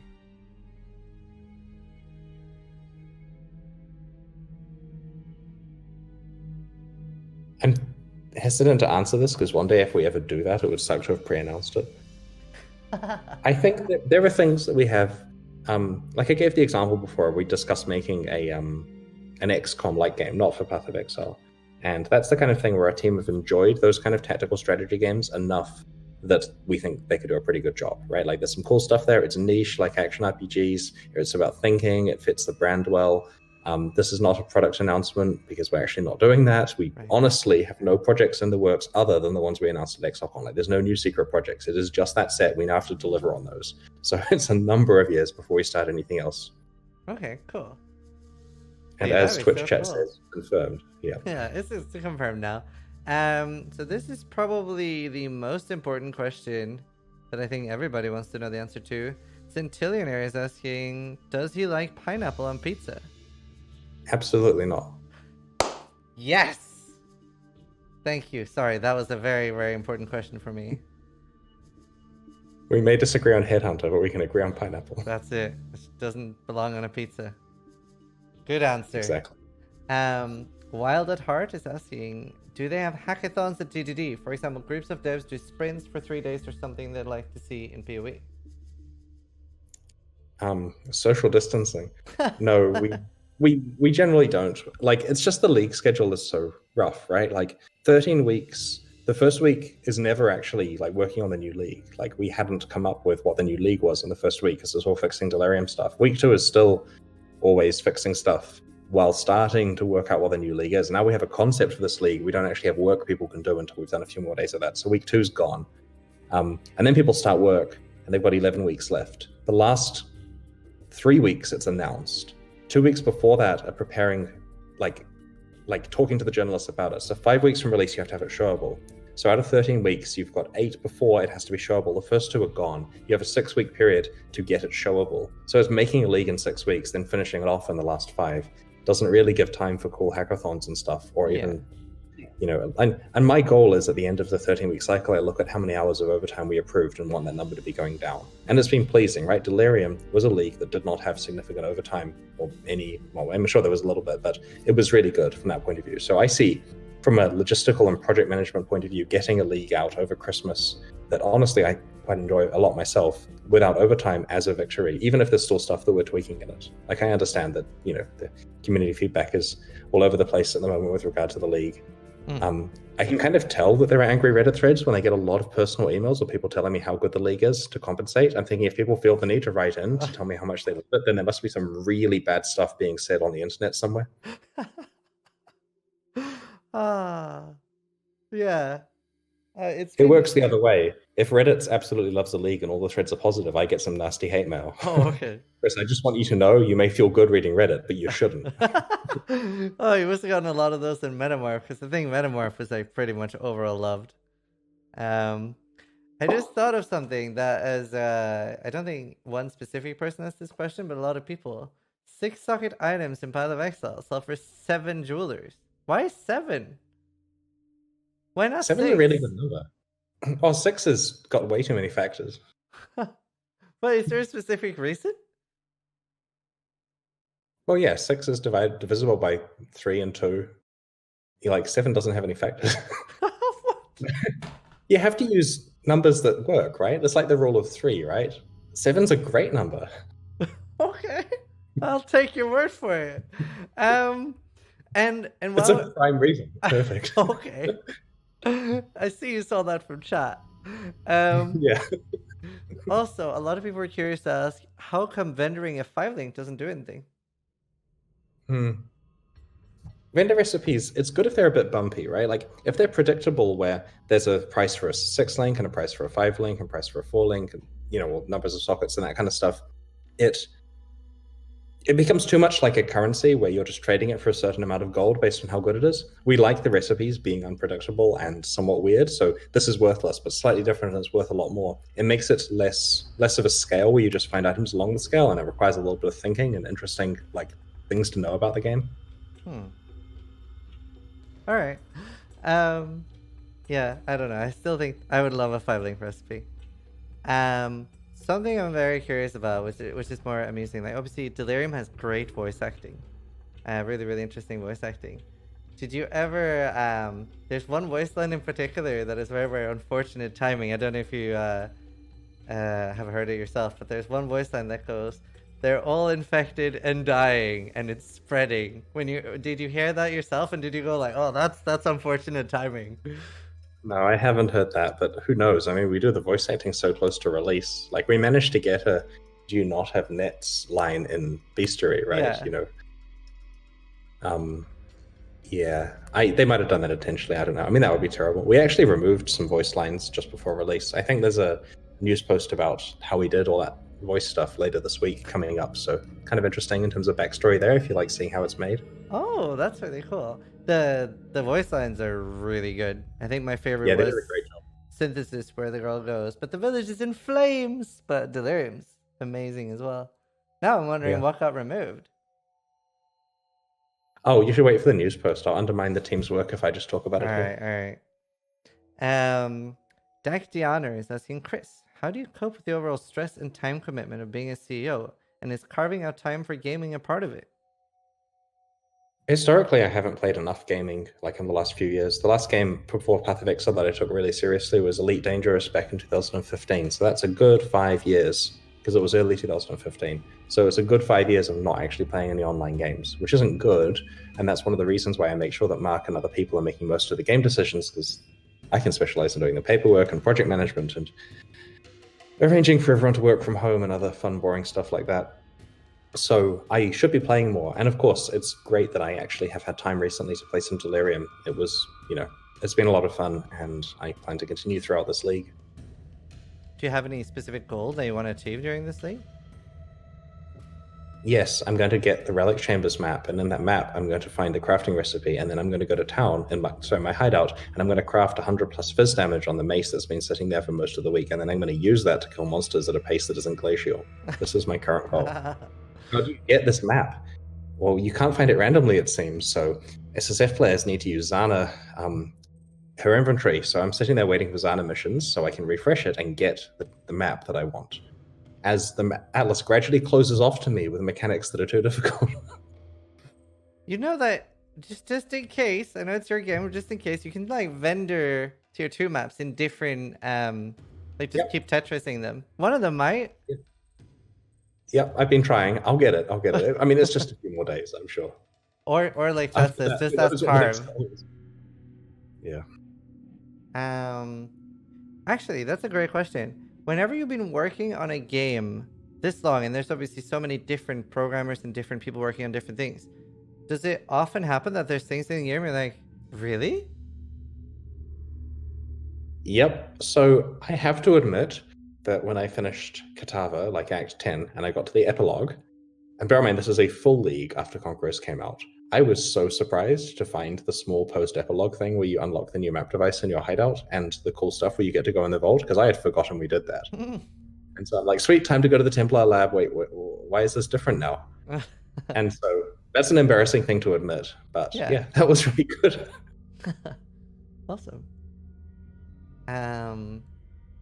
Kaiwayne123 is asking, Chris, how does it feel to know that you created this empire of amazingness? I like that people enjoy the game. That's fun, right? It's why we continue to put so much effort into updating it after it's been out for so long. It's because it's a thing that people enjoy this part of their lives, and we want to make sure it stays relevant to people's lives in the future and hopefully infects more people. Yeah. We need those souls. Infect more people among us. And it's good timing right now as well, because like most Path of Exile players are already sort of used to like being quarantined, so the league launches at the right time. Yeah, suspiciously so. We're on to you, Chris. AMA_LO is asking, what is with the fascination with fishing? I don't think we've even done anything with that for so long. We just set some seeds and then waited. Yeah, well, I'm trying to think. I'm like, I still remember. I mean, this is a story I've told so many times, but we were doing that video of where I shaved my head for charity a long time ago, and we're in the old office, and I've got my full head of hair, and I'm nervous. We're about to start filming a thing where I have to stand up and walk next door to the hairdresser. And the joke being like, we're looking for a hairdresser, and bang, it's the office right next to us. And we're about to start filming it. The hairdresser's waiting, and I'm like, wait, does anyone have a fishing rod? Because I totally need to put one on my desk. And Carl's like, of course I do. And he goes and gets a fishing rod from his car. Like, why does he have a fishing rod in his car? He's taking to work, right? Like, there's no water nearby. Anyway, so that was perfect. So that's on YouTube somewhere with a fishing rod on my desk. That's awesome. Young Chris. Awesome. Foxy Fantastic is asking, do you play Dungeons and Dragons, and what edition do you prefer? Never played it. Really? It's on the bucket list one day. Yeah. Oh, awesome. Now I want to play D&D with Chris. A lot of people do play it at work, actually. I keep kind of, like, I go over to watch them play, and they all just stop and stare at me and kind of wait for me to leave, so... Oh. Yeah. Fair. Somewhat Thomas is asking, hey Chris, have you played the IRPG Nox by Westwood Studios? I'm familiar with Nox. I did play it for a few hours, but it was around the time that Diablo 2 was coming out, like a few months beforehand, so I played the stress test of Diablo 2 instead. Very old game. I remember playing that. That's ages ago. Nox had an interesting magic system from memory. I don't remember how it works, but I recall that being a thing at the time. Pretty sure it had mana, unless I'm mixing it with another game. I remember another like really early ARPG that I played was called, I think it was called Hexplore or something with Hex, and you had to pick up experience. Like whenever you killed a monster, you literally had to loot the XP. And if you were playing with multiplayer, I was just like 2 levels above all my friends because they weren't fast enough at looting the XP. Yeah, I don't know that one, sorry. Yeah, it's very, very old. Keck is asking, how do you feel about New Zealand recruiting laws? Would you prefer being able to hire more from other places? So the way the New Zealand immigration stuff works is you can hire New Zealanders, you can hire Australians, and you can only hire someone from overseas if you can demonstrate that there aren't any New Zealanders who could do the job. So the intention is like, let's say you've got a restaurant and you want to get a chef, and you're from Britain, so you want to get your brother or something to go and work in your restaurant. They'll say to you, come on, there's a lot of chefs in New Zealand that could do this restaurant. We really should be giving the job to them rather than getting some person over from overseas who's going to be a burden on the healthcare system, blah, blah, blah. So that makes complete sense. And that's entirely true for a lot of game development roles. Like for QA, for example, realistically, there's enough Path of Exile players in New Zealand that are smart that it's hard for us to hire QA from overseas unless the person has exceptional skills that we can't find here. But then it's more difficult with regard to certain other specializations, right? Like if we're trying to find a senior graphics programmer, there might literally be none in New Zealand who are looking for work at the moment, so we have to go overseas. And that involves showing the government how we tried very hard to hire New Zealanders for the role. And sometimes we get stuff declined because the government says, nah, there's Kiwis for that. And we're like, okay, because there aren't. And then it never goes anywhere. And that really sucks, especially if the candidate's expecting to come to New Zealand. But, we pull what strings we can and try very hard to follow the processes. And I think these rules are there for good reasons. And so I don't think they should change. It's just frustrating when we sometimes get stung by them. Yeah, and are there any other rules like this that are like makes a difference to the development of PoE just from living in New Zealand? There were some fun tax rules for a while. We had to predict your income, otherwise you're punished. Like, you have to pay tax in advance throughout the year, and it had to be in 3 equal payments. And so it's one of those things where, like, at the beginning of the year, you have to guess what your income's going to be. So you guess a number, and you pay your first third of the tax, and then, the second payment comes up, and you pay your second third of the tax, and then it's time for the third one, and then you had a really big release, or your beta went incredibly well, and you sold a lot of supporter packs, and then, you guessed the first 2 wrong, have some interest. What? This has been... Yeah, and chat says always overpay if you can. And that is something we did, and we'd overpay massively, and generally we didn't get financial problems because of this. But nowadays it's been fixed. So there's various rules that if you follow, then it's better. And so that means, thankfully, that the guessing is like, we don't have to get Navali out to work out what our tax is going to be. Huh. Wow, that's crazy. I've never heard of it. Otherwise, New Zealand's a great place. Yeah. It's a great place to live. There's, that was insane. Beautiful beaches. It was wild. And there was like I guess, is everything okay with that volcano over there now? Like, there was a volcano right after Exile. That was a volcano that was out in the ocean that people would go to for tourist reasons, and the reason why they'd go there is because it could erupt at any time, and then that killed everyone, which really sucks. But yeah, it's very far away from people who weren't intentionally on it at the time. And honestly, they have to sign quite a lot of paperwork saying, they understand the risks and stuff. So it's a risk you take, right? If you go in a helicopter, it could crash. And unfortunately, the same thing is true for, geothermal areas. So it really sucks. And a lot of people are very sad about that. Yeah. But it didn't affect Kiwis who were at home. If a volcano erupted, like, in downtown Auckland, that would kill a lot of people who were really not expecting it. Yeah. Yeah, I was very surprised when I was there in Auckland about how hilly it was. It was like very uphill. And those are all volcanoes. Like, it's a city on 200 volcanoes. There just haven't been any ones recently. Wow. Yeah, they're all the mountains and stuff. And so we're waiting for another one. There's one due. It's been due for a while, so that will kill everyone. I mean, probably not, but that's what they say. Oh, so casual. Monka-esque. Okay. Vaush is asking, I was at the ExileCon VIP dinner, holding the curtain to block the light from Brian's eyes. Brian told me he met Chris over the Diablo 2 forums. What was his favorite build he and Brian made together, and what was their greatest project or achievement?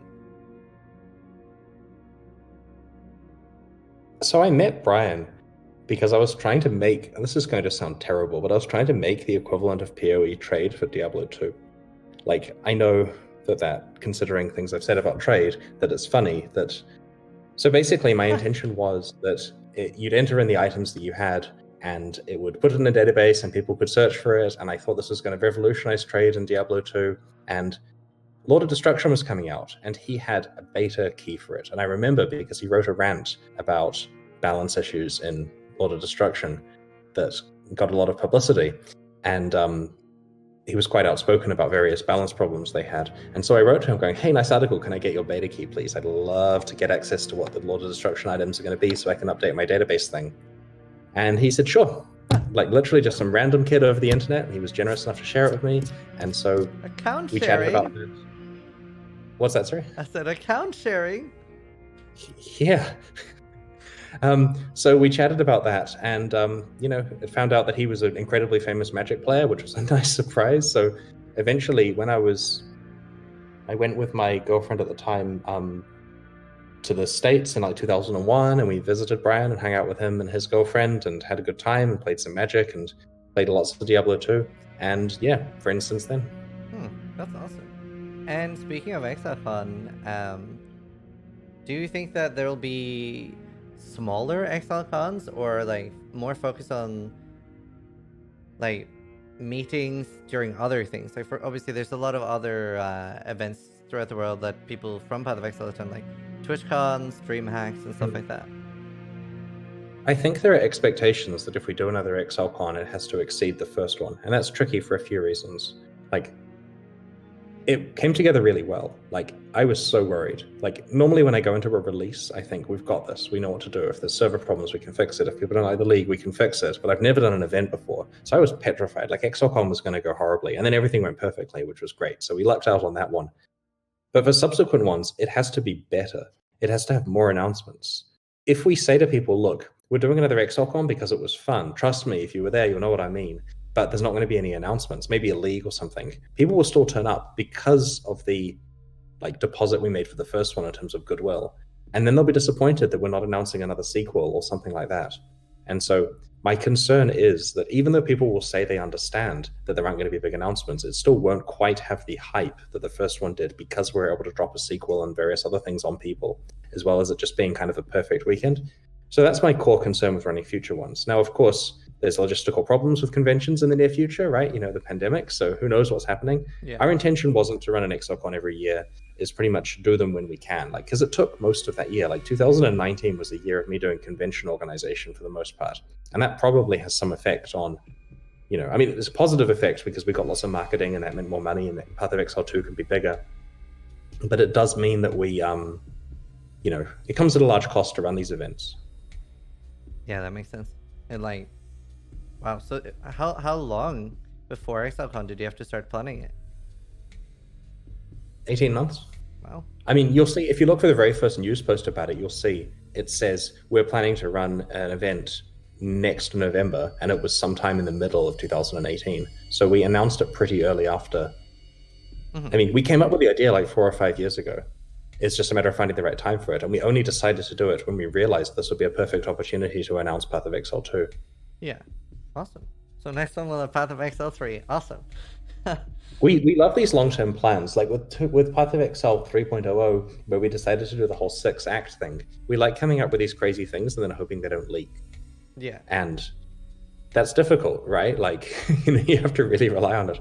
And we have none of those crazy super secret projects at the moment because we're trying to deliver Path of Exile 2 and all the things we've announced. So it's an interesting situation where the worst leaks you could get out of GGG right now would be the name of the next league and what Act 2 looks like for Path of Exile 2, if you know what I mean, or who the end boss is or something, juicy things, but it's not exactly ruining the entire company for that to be leaked. Yeah. Don't leak stuff, but it's kind of a safer environment because we carried some big secrets and just hoped that everything stayed, secret and internal. Yeah, I specifically remember the Act 5 to 10 announcement. It was wild because you guys had sort of been teasing that we were doing one or two new acts, and then there's wow, so crazy. That was fun. That was an amazing announcement. Watching the reactions to people watching the trailer. Yeah, awesome. Sheridan is asking, Chris, how would you explain your leadership style for your team? I try to be kind, right? I'm the good cop, as it were, but still, if something needs to be addressed with someone, I'll talk to them about it. Yeah. I feel that we try very hard to lead by example in terms of, if it's a late night before release and there's a lot of team members there, I'll make sure that I'm there alongside them. Before the Delirium release, I didn't have any work to do on the weekend, but I knew people were coming in, and so I came in to just be there because it's much better than being absent. And it's also nice to kind of be there for the atmosphere, if you see what I mean. Yeah. And there's always stuff you can find to be useful on, even if I happen to have no tax paperwork to do that day. I'm joking about the tax paperwork, by the way. We have an accounting team. I do much more boring stuff. Okay. I'm guessing Bex is the bad cop.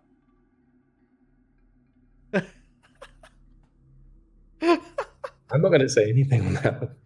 All right. Bex is lovely. Awesome. She blocked me on Twitter. Actually, no, I blocked her. She muted me. That was it. I remember.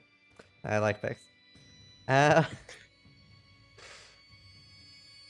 Let's see. Oh yeah, this is a great one. Abdiel_Kavash is asking, how does DGD find a balance between making the game they want and making the game the fans want? That's really tricky, right? We make the best game we can, we play it, we say this is good, then the fans say, subtly, these things need to change. And we generally, you'll see from the changes we made to Delirium, that we're happy with those changes. We've made them because we do agree they will improve it, right? That's great feedback.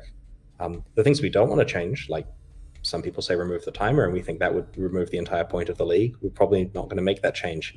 And so we do stick to our guns on the important things, right? We haven't gone and added a completely trivial auction house to the game so that it's marginally easy to trade, because we know that the game will then get wrecked by trade bots, even worse than it currently is, in a matter of hours.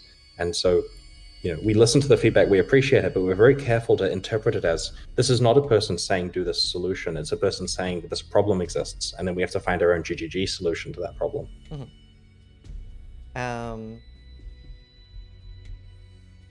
Hold on, I lost the question. Okay, I remember the question. I can't remember who asked it, but somebody was asking if you have ever considered streaming yourself playing Path of Exile. I have, and I've been playing Path of Exile a bit recently on a good connection, on a good rig, so I could stream. I feel it would give a lot of ammo to the people who rightly say that I'm not up to date enough with the game, right? Like, I haven't had a primary design role on actual day-to-day game content for a while. I help with design of stuff and I do item stuff, and I'll be in the league conversations and steer things in the right direction and make sure our philosophies are stuck to, but I'm not up to date on the game. Like, if you said to me, describe the right strategies for each of the Conqueror fights, I'd have difficulty listing the Conquerors with the names that they were released with, if you see what I mean. That's still, embarrassing. It's so awesome still, though, that like you're the CEO of a game and you spend this much time working on it and you still find time to play it. I think a lot of people do want to see that. Well, I'm open to streaming, but it will. I mean, I'm just playing. Like, I haven't followed a build guide, right? Like, I've literally just put the character together with whatever skills I feel are best, and people at work are telling me I don't know how to play. And so, do I really want to stream that? Maybe, but then I kind of feel it's more genuine than going and following a build guide and being an imposter, if you know what I mean. So maybe I'll stream. I have to turn D&D on, of course. By the way, can people please stop messaging me again when I'm playing, like you do? /whois and see if I'm fighting Katava. And if I am, don't message me. Like, it's ridiculous. There's a bug report thing. Like, I appreciate the bug reports, and I go through my logs and I copy and paste them all to the team afterwards. But if you post it on the forum, they'll get them straight away, right? It's like if you go to Walmart and something's in the wrong aisle, you don't call the CEO. You tell the people. Anyway, I appreciate the messages and all the like positive things, but there's a lot of bug reports that should use the /bug command or the bug forum. Like, that's definitely something you would get while streaming as well. You get a lot of backseating, even when there's no backseating needed. So that's definitely something to consider. I've had a moment where Katava is doing the fire skill that I need to get out of, but I am trying to type /D&D because of the spam of messages that are stopping me seeing what's going on. And I survived that fight, but it was close. Oh, wow. That would have been a tilting thing to die to, for sure. Crimson Calm is asking, has GDD thought about bringing in a popular streamer or a PoE player for helpful tips and ideas so they can fine-tune an idea before releasing it to the public? Sounds like you'd be perfect for that, Ziz. I don't know if I'd want to move to New Zealand. We are talking with various community members, and I hinted earlier that that someone is likely to come over to New Zealand to work with us. So, you know, I'll make sure he announces that in his own time, or she, depending on who it is. Awesome. And Sailor Boy 47 is asking, Chris, will you ever turn to the community for league ideas? We read all the posts about it, right? People have some pretty cool ideas. There's stuff that makes each one of them difficult. Like, we go through 100 ideas in a design session, and 98 of them or 99 of them are bad for some reason. So when we read 15 ideas from the community, there's some cool stuff there and we learn from it, but there's always the thing that makes each one impractical. Like, the other half of the community wouldn't like this one. There's some pretty out there stuff that people suggest, which would be kind of cool if we had infinite resources to make it, because it would be fun, but we can't practically release it as a Path of Exile league because it's missing some stuff that people expect. Right. Yeah. I'd kind of like to almost get a collection of league ideas together and then give feedback on why we can't do each one. The community might find it quite interesting to see what kind of reasons we, reject things. That would be really cool. That sounds like a great idea. Especially because we are on the community side with a lot of the stuff, right? Like, they say to us, why do you keep repeating the same mistakes every league? And I'm thinking, well, we specifically rejected 99 leagues to not make the same mistakes, right? Yeah. I don't think we're making the same mistakes. We think we're making cool stuff, otherwise we wouldn't do it. That makes sense. Gazzy is asking, question, Chris, you have a collection of Magic the Gathering cards that were produced faulty. Do you also collect similar things that are broken in Path of Exile? I respect Path of Exile players who collect oddities, like the wand with no sockets and various other bits and pieces. And people with those awesome map collections that go back with all the old versions, that is cool. I don't have any esoteric old Path of Exile items on my account that are anywhere near special, unfortunately. I used to in Diablo 2 have some weird stuff. That was fun. But yeah, for Path of Exile, I've never really been able to be in on the bugs, if you know what I mean. Like, if I know something's wrong with the game that can make weird items, the last thing I'm doing is going on the live realm and doing that myself. I'm instead working with the team to fix it and getting that stuff off the realm if I can do. And since you played Diablo so much, is there something or anything from Diablo 2 that you wish was more in Path of Exile, but that you haven't been able to implement? Every time I bring up the word rune words, people yell at me. Like, it's Really? actually getting to the point where I'm like excluded from conversations if they think I'm going to talk about rune words. Like for example, it's April Fool's coming up, and I'm like, hey guys, rune words with friends. And they're like, rune words is not a thing from our game. It's from a different game, Chris. That's not a joke. I love rune So words. I was so disappointed with the Diablo 4 rune words. I was like, these aren't the rune words I know. so the reason why we're not doing rune words in Path of Exile is because rune words are unique items at the end of the day, and we do not need more powerful unique items in the game. It should not be that we introduce a pile of stuff, because they have to be powerful for people to want to use it, otherwise it's disappointing.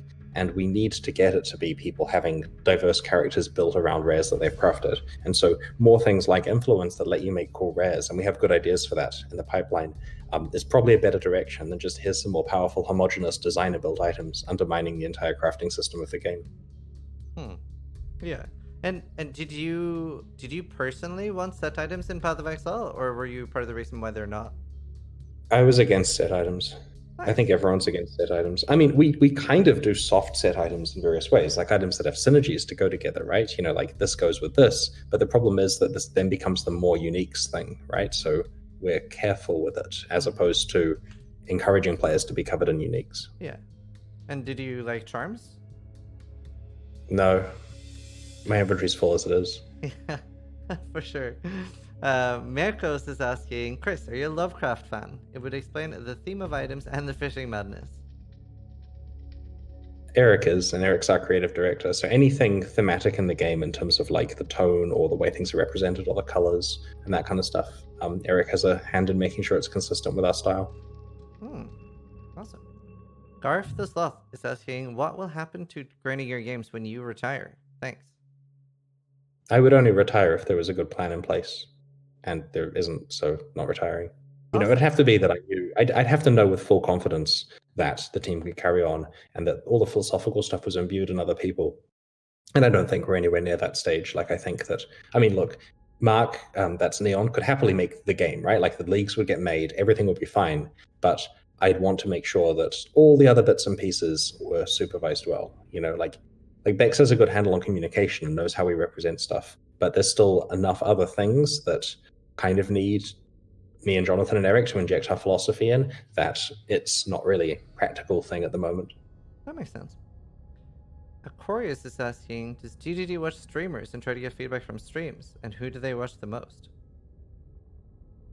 We don't have streamer watching parties. They watch UFC instead.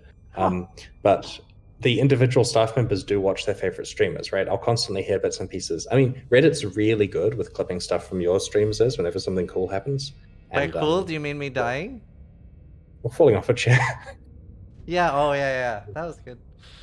The thumbs up was amazing. Though. I'm glad you've seen that. Of course. The number of people that linked me to it as soon as it happened. And bear in mind, this is a launch, right? Like, okay, don't turn the servers up. Gotta watch this, you know? Oh no, don't blame me for that.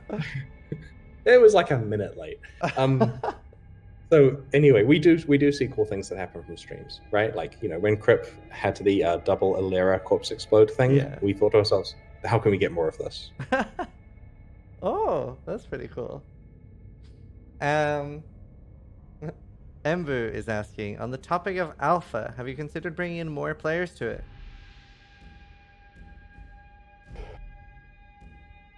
I have a lot of opinions about alpha. This is probably not the right place for them. Yeah, we've got some changes we're thinking of for alpha. I mean, it's both good and it's bad. There are leaks, and that sucks because people are trusted, and so it kind of like people posting alpha content is just stupid because A, it can change before release. B, we're trying very hard to announce the pertinent stuff. Like, we are posting the list of all of the, say, new notables as soon as they are finished. Mm-hmm. If people leak stuff from alpha, it's just spreading misinformation that takes ages to go away. It's undermining trust. It makes us not want to deploy to alpha. You know, we have situations where we currently can't deploy to alpha till the leak is announced because we know otherwise it's getting leaked the second we deploy it to alpha. And I don't know, I just feel if people behaved a little better, then that would be a lot less frustrating and it would make it a lot more useful. Mm-hmm. So this is an ongoing internal conversation. You know, doesn't have anything I can announce here, though. Yeah, awesome. Manos Naruto is asking, Chris, would you be willing to make a crossover event with other games or IPs, like Fortnite, for example? We kind of want to keep Path of Exile true to its spirit. Like, we did a crossover with Warframe for the April Fool's joke, and that was fun, but at least it's, not actually causing the game to be any different. And so we kind of want to make sure that it would have to be something appropriate. Like, if it was another fantasy game, and we could do a crossover that was cool and subtle, that might be one thing, but we don't really want to make the game take itself not seriously. Yeah. Milk Tea Cacatuar is asking, outside of Path of Exile, do you have any amazing experiences they believed helped shape you as a person? No, I think that most of my accomplishments in life have been related to this game. It's been pretty busy. Like, I haven't really done a lot in my life apart from this. I was 24 when I formed the company, and then I worked pretty much every hour, so. Awesome. No, that makes sense. Caliban123 is asking, how has automation and tech/software issues improved and changed dev planning from original iterations to recent ones? I think a lot of the development is unmodified in terms of improvements to software and stuff. It still involves having to design the right thing, implement it, and test it, and so on. There are improvements internally for how we do QA as people get better at automation. Like, there's a lot more. The level to which Path of Exile's development copy can be scripted is ridiculous. And so this means that every QA report for a bug is basically a script of this will cause the issue to happen. So the programmer loads up the report, reads the text, pastes that script, the issue happens, it crashes, or the thing happens, or the character disappears. And then they fix it, then they can paste that case again and see that it's fixed. And that saves a lot of time, because there's so much niche stuff where you say to someone, okay, guys, if you have a character that manages to get perma-stun on a boss while also blah, blah, blah, blah, blah, and blah, blah, blah happens with your charge counters and this and that, then such and such will happen. The developer's going to stare at this, trying to work out, how do I make a build that does that? Like, what items am I using? What stats is this? Whereas if they paste the script, instantly the problem happens in front of them and they can fix it. And so a lot of our QA involves finding a reproduction case that's deterministic and then making a script to do that. Awesome.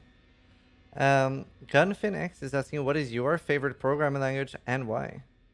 C++, because it's the best. The practical answer is that low-level programming languages like C++ and Rust and D they have a place in my heart because they're very performant. It lets you get really close to the actual hardware. And out of those languages, while the others are potentially more modern, C++ is very well supported. It's the de facto game programming language for performant games. I understand that's the thing that Reddit's going to rip me apart for saying because of the memes about performance, but if we weren't using C++, that would be a lot worse. I hated C++ as soon as we started learning about pointers. I always preferred it gives you the rope to hang yourself, is what they say, right? Like, it's a loaded gun, C++. Yeah. But we don't have problems with stability due to that. We have performance gains due to using it, and we're very careful about the stability aspects. Yeah. So is all of Path of Exile coded in C++ then? Yep. And the engine, that's just like expanded on over time? That's right, yeah. Jonathan wrote it initially, and we now have an engine development team of like 5 people who are iterating on it. It supports DirectX 9, 11, Vulkan, whatever we're using on PlayStation. It's getting a lot better. Awesome. Hotstrike KS is asking, if you were not in GGG, what would you be doing in terms of work? And Jimmy. Huh? Sorry, carry on. Finish the question. I interrupted. Oh no, it's the second question. I'll let you answer the first one first. Well, it depends. If I wasn't doing GGG, but I still... Let's say you're not allowed to do anything with computers. I don't know. There's fun stuff. I mean, look, if you never did GGG and I had to pick another career, that's different than if I quit GGG and had money and could do what I wanted to, right? Like, they're very different situations. Okay, let's say you, like, GGG never happened, but you're not allowed to work as a programmer. An area I wanted to get into when I was a kid, if not game programming, was doing cybernetic limbs, like the biomechanical engineering of saying someone's had their arm blown off and they want to have a limb they can control using their mind like it was a real arm. And nowadays, this is a completely normal thing, right? This happens. People get that. It's cool technology. But that was an area where in the 80s I thought would be really cool to work on. Huh, that's really cool. Awesome. Was not expecting that. I was expecting something like very different. And the second question was, what are one of your hobbies not involving a PC?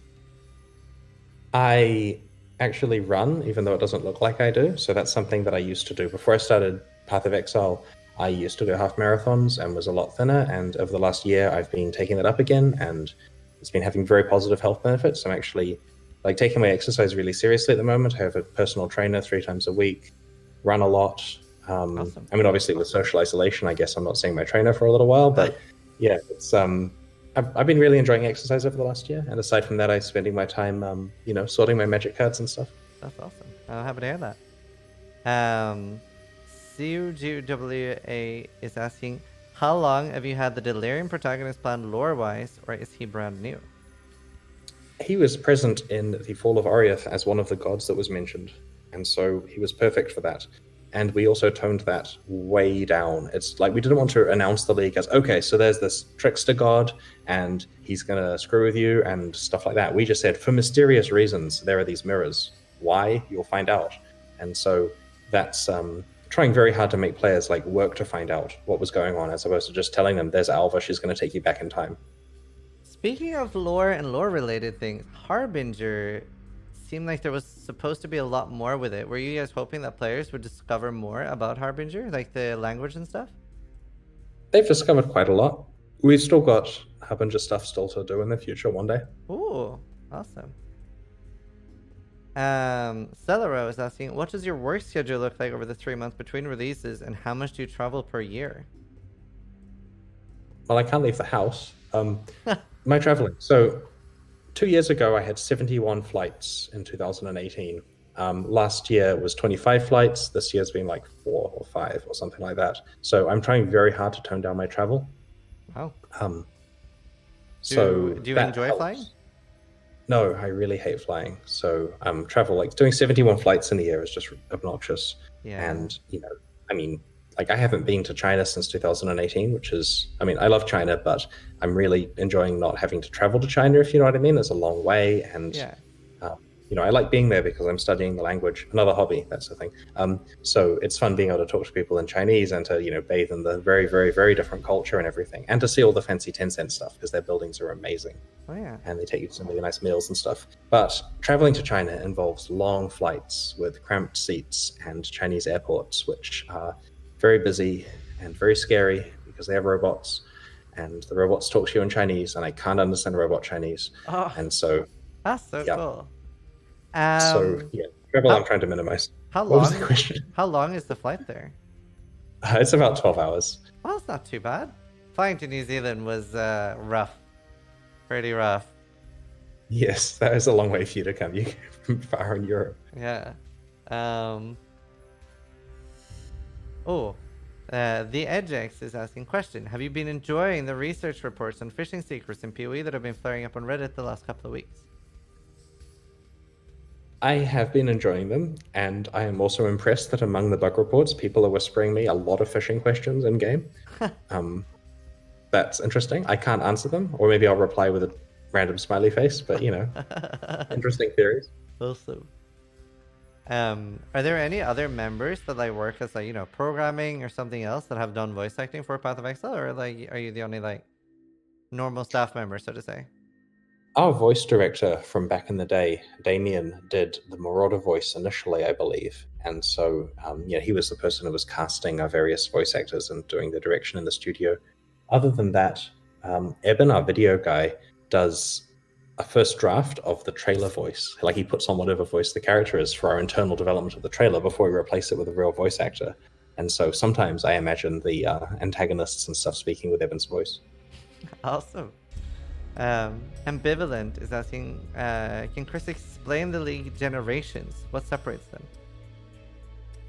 I like to view there being 3 generations of leagues. Generation 1 leagues are the really simple ones we initially did, often because we were doing 2 at a time. Generation 2 leagues are the more complicated ones, Breach era and that kind of stuff. And Generation 3 are the ones that kind of have a lot of, the Betrayal era ones. Like that year where we did Bestiary and Incursion and forgetting a league.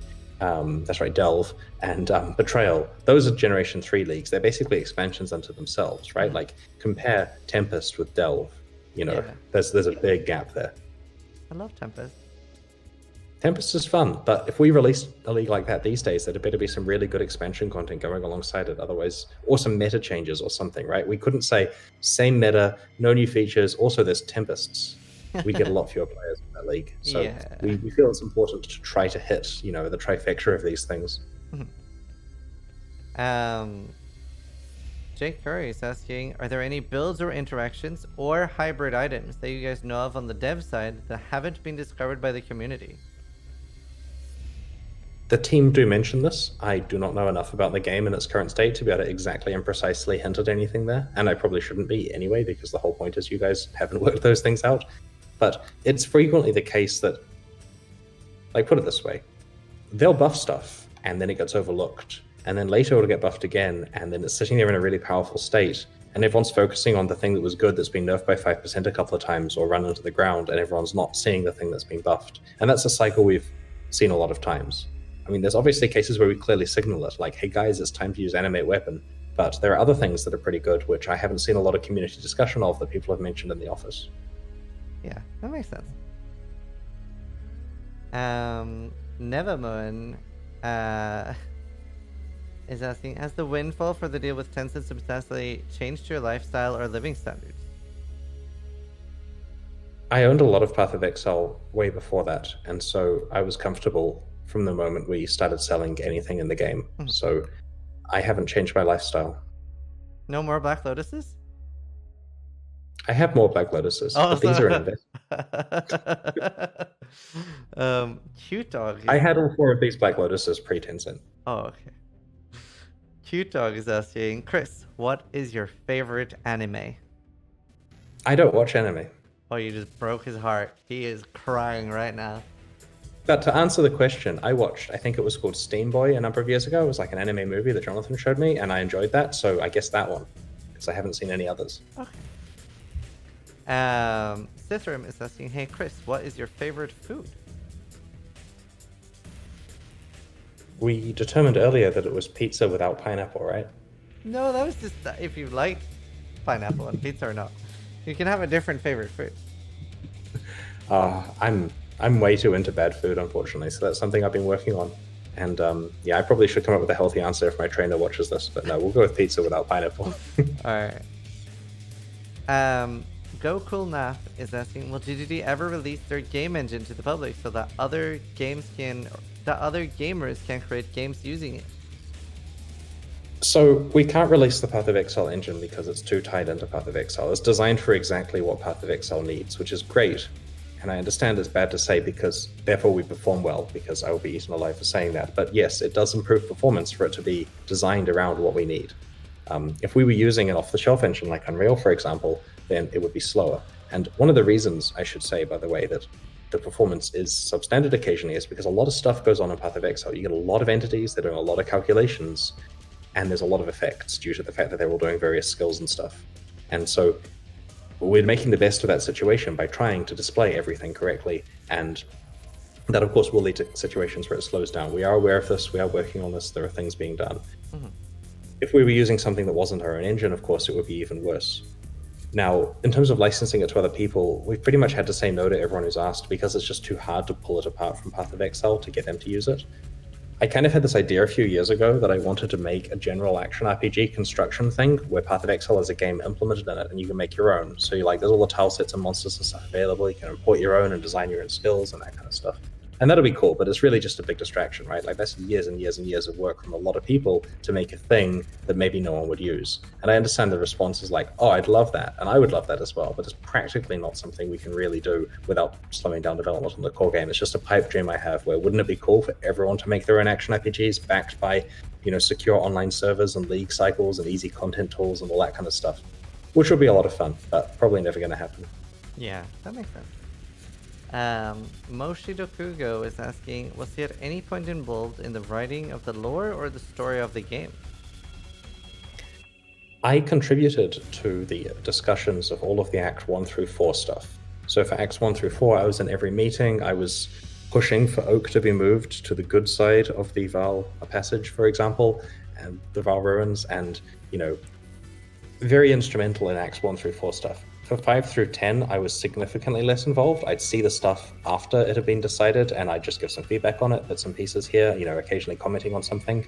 I have not been involved in the Path of Exile 2 lore stuff beyond the early meetings where we roughly established what kind of things are happening. Like I made sure I was in the meeting where we decided what the 7 acts were going to be, and I have many of my things that I wanted to get in those 7 acts, but what quests and stuff and who the characters are is honestly for better people who are better at writing than me. Yeah, makes sense. Have you ever thought about, or do you ever think about things like, ooh, Path of Exile lore would be a really cool TV show or a book, something like that? I don't know. We are not really... I feel the game is good because of its item system and character depth and action combat and stuff, and I feel the lore is a second tier thing for us in terms of priorities. Yeah. I mean, the lore team do a great job and the lore's cool, but I do not feel it's the main selling point. And so we have the Path of Exile, choose your own adventure style book. Probably shouldn't use that term because it's likely trademarked, but the game book that we're releasing for the Lord's Labyrinth, which is in the supporter packs, is coming out very, very soon. I mean, the printing's held up, of course, like everything is due to coronavirus, but I've seen a prototype of the book. It's a lot of fun, and that is a chance to read the lore while also getting to have a skill tree and some stats and to play the game. So I would encourage you to pick up one of those supporter packs if you want to see what a lore book that actually has gameplay would be like. Awesome. That's really cool. Husty Ghost Pro is asking, what does he think of Path of Exile and PvP? It's good for Path of Exile to have PvP, and it was a bit of a failed experiment because only a few players use it. But the real PvP in Path of Exile is finding items that are better than your friends, right? If you find something and you link it to them and they don't have it, you've just beat them. And maybe they'll beat you in the future. But hopefully you can use that item to find better ones. Nice. And so it is a competitive PvP game due to the fact you can link people items in chat and make them feel bad for not having them. Awesome. And did you PvP a lot in Diablo 2? Not really. Okay. I mean, there was some lame stuff you could do where you get a Necromancer with a teleport amulet or Enigma and then drop all your minions on the enemy, in one go, and they all do an auto attack at the same time. Fun things like that, but didn't really PvP a lot. I was playing from New Zealand. There were no local servers. I had a 250 millisecond, right. It's in hardcore. It's just, yeah. Yeah, that makes sense. And for the final question of today, Fold is just asking, hey Chris, have you followed any AI developments, and what would be your thoughts about an AI enemy in ARPG or even PoE that learns and adapts based on the more common habits of the player base? So I like AI, and I studied it as my postgraduate year at university, and so I do understand AI well, but I believe that probably isn't necessary for an action RPG. I think the rules-based stuff that our team come up with, like it's essentially finite state machines, is probably more effective at making a fun experience, and that it would be a bit of a gimmick to have a really overcomplicated AI, especially because, honestly, monsters kind of melt when you just get damage in their face, and so the chance for them to do really cool stuff is kind of limited. Mm-hmm. Awesome.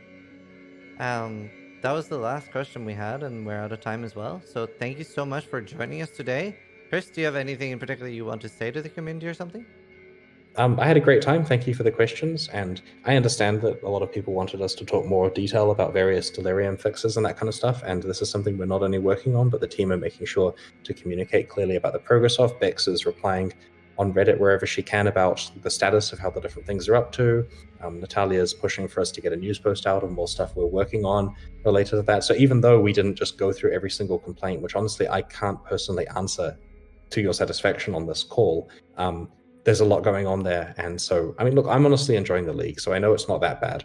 And the things that people are, that want us to fix, we're continuing to work on. There's been good improvements so far and all that kind of stuff. So thank you for your feedback and support as usual. And it was a really good time getting a chance to answer some of these questions. Sorry for taking 3 years to get on this call with users. It's all good. And obviously, I saw a lot of people on Reddit and stuff asking oh, is Zizaran going to ask the hard questions and things like that? And this is my AMA series. So I always try to have it more about the person. And obviously, Chris is the CEO of PoE, so we had a lot of PoE questions still. I hope everybody enjoyed them. And then maybe in the future I can have, for example, something like Neon or Rory on and ask them more hard questions, basically, but on a podcast they love for Path of Exile. I bet. I would love to do that. So I hope everybody enjoyed this. Thank you all, chat. You're beautiful as always. Thank you for watching. And yeah, try to Thanks for having die me. less than I do.